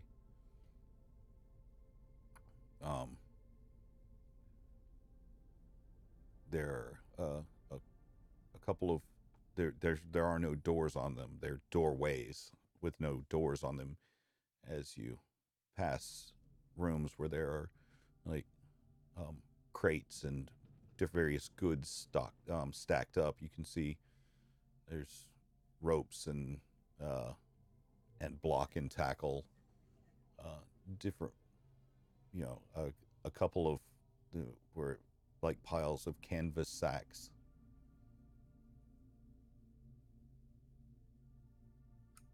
I'd like to try and pilfer 2 bundles of arrows and 5 healing potions that I saw before. Okay. So you're going to make your way all the way up to the front of the store? Well, as I come to the doorways, I want to, like, Scooby-Doo style, like, check around, like, make sure nobody's... Okay. Okay. Make another stealth check and an investigation check as you look for these items. I can take a picture of it. That's another natural 20. Okay. I don't think he would cheat at D&D. I'm not gonna fucking. I think it's awesome you got 2 in a row. That's cool. For investigation, 19 plus. Where's my investigation? Plus 3, 20. Okay, so making your way through these back rooms, you do find a box of vials.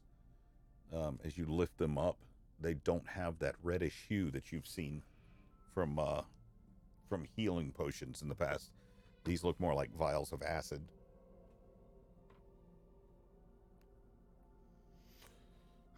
Okay, there are no arrows in this back room. Okay, I'll take like 4 of the vials of acid. Okay, easily enough. You can, especially with that super high stealth roll, you're able to pull them out of the box, and the cork stoppers that are on them. You make sure they're on nice and tight as you put them noiselessly into your pack.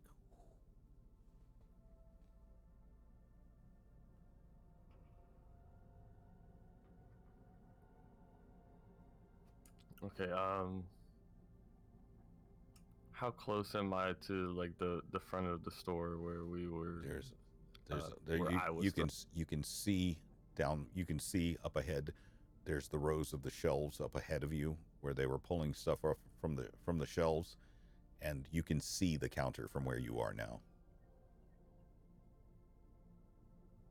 Okay, do I see anybody around? Is From where you are, the guy there? From where you are, 20 feet down the hallway, no. Okay, I'd like to make my way down the hall very slowly. Okay. Make a stealth roll and a perception check.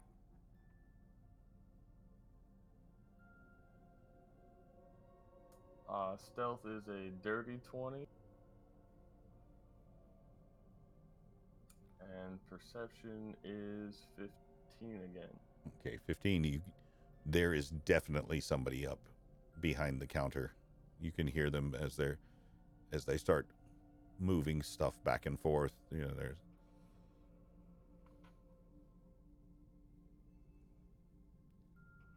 Okay, I'd like to move back to the You room hear- with the you hear- vials of what looked like. It's like,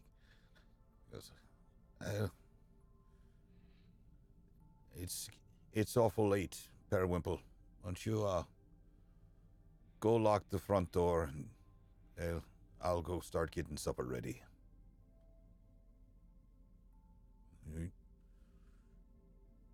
Oh, you're not making me eat potatoes again, are you? How about you lock up the door and I'll go cook? Yep, I'm getting out. As I'm stealthing my way out. Thump, thump, thump. See, all of a sudden,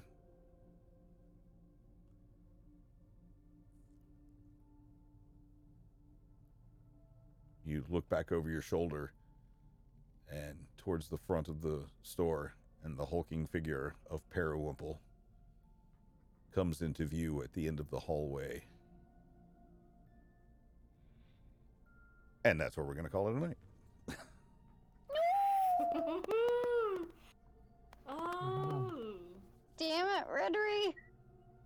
Reddery's gonna get fucked up. Thief's got a thief. I feel like that should be on a t-shirt. Thief got a thief. Yes.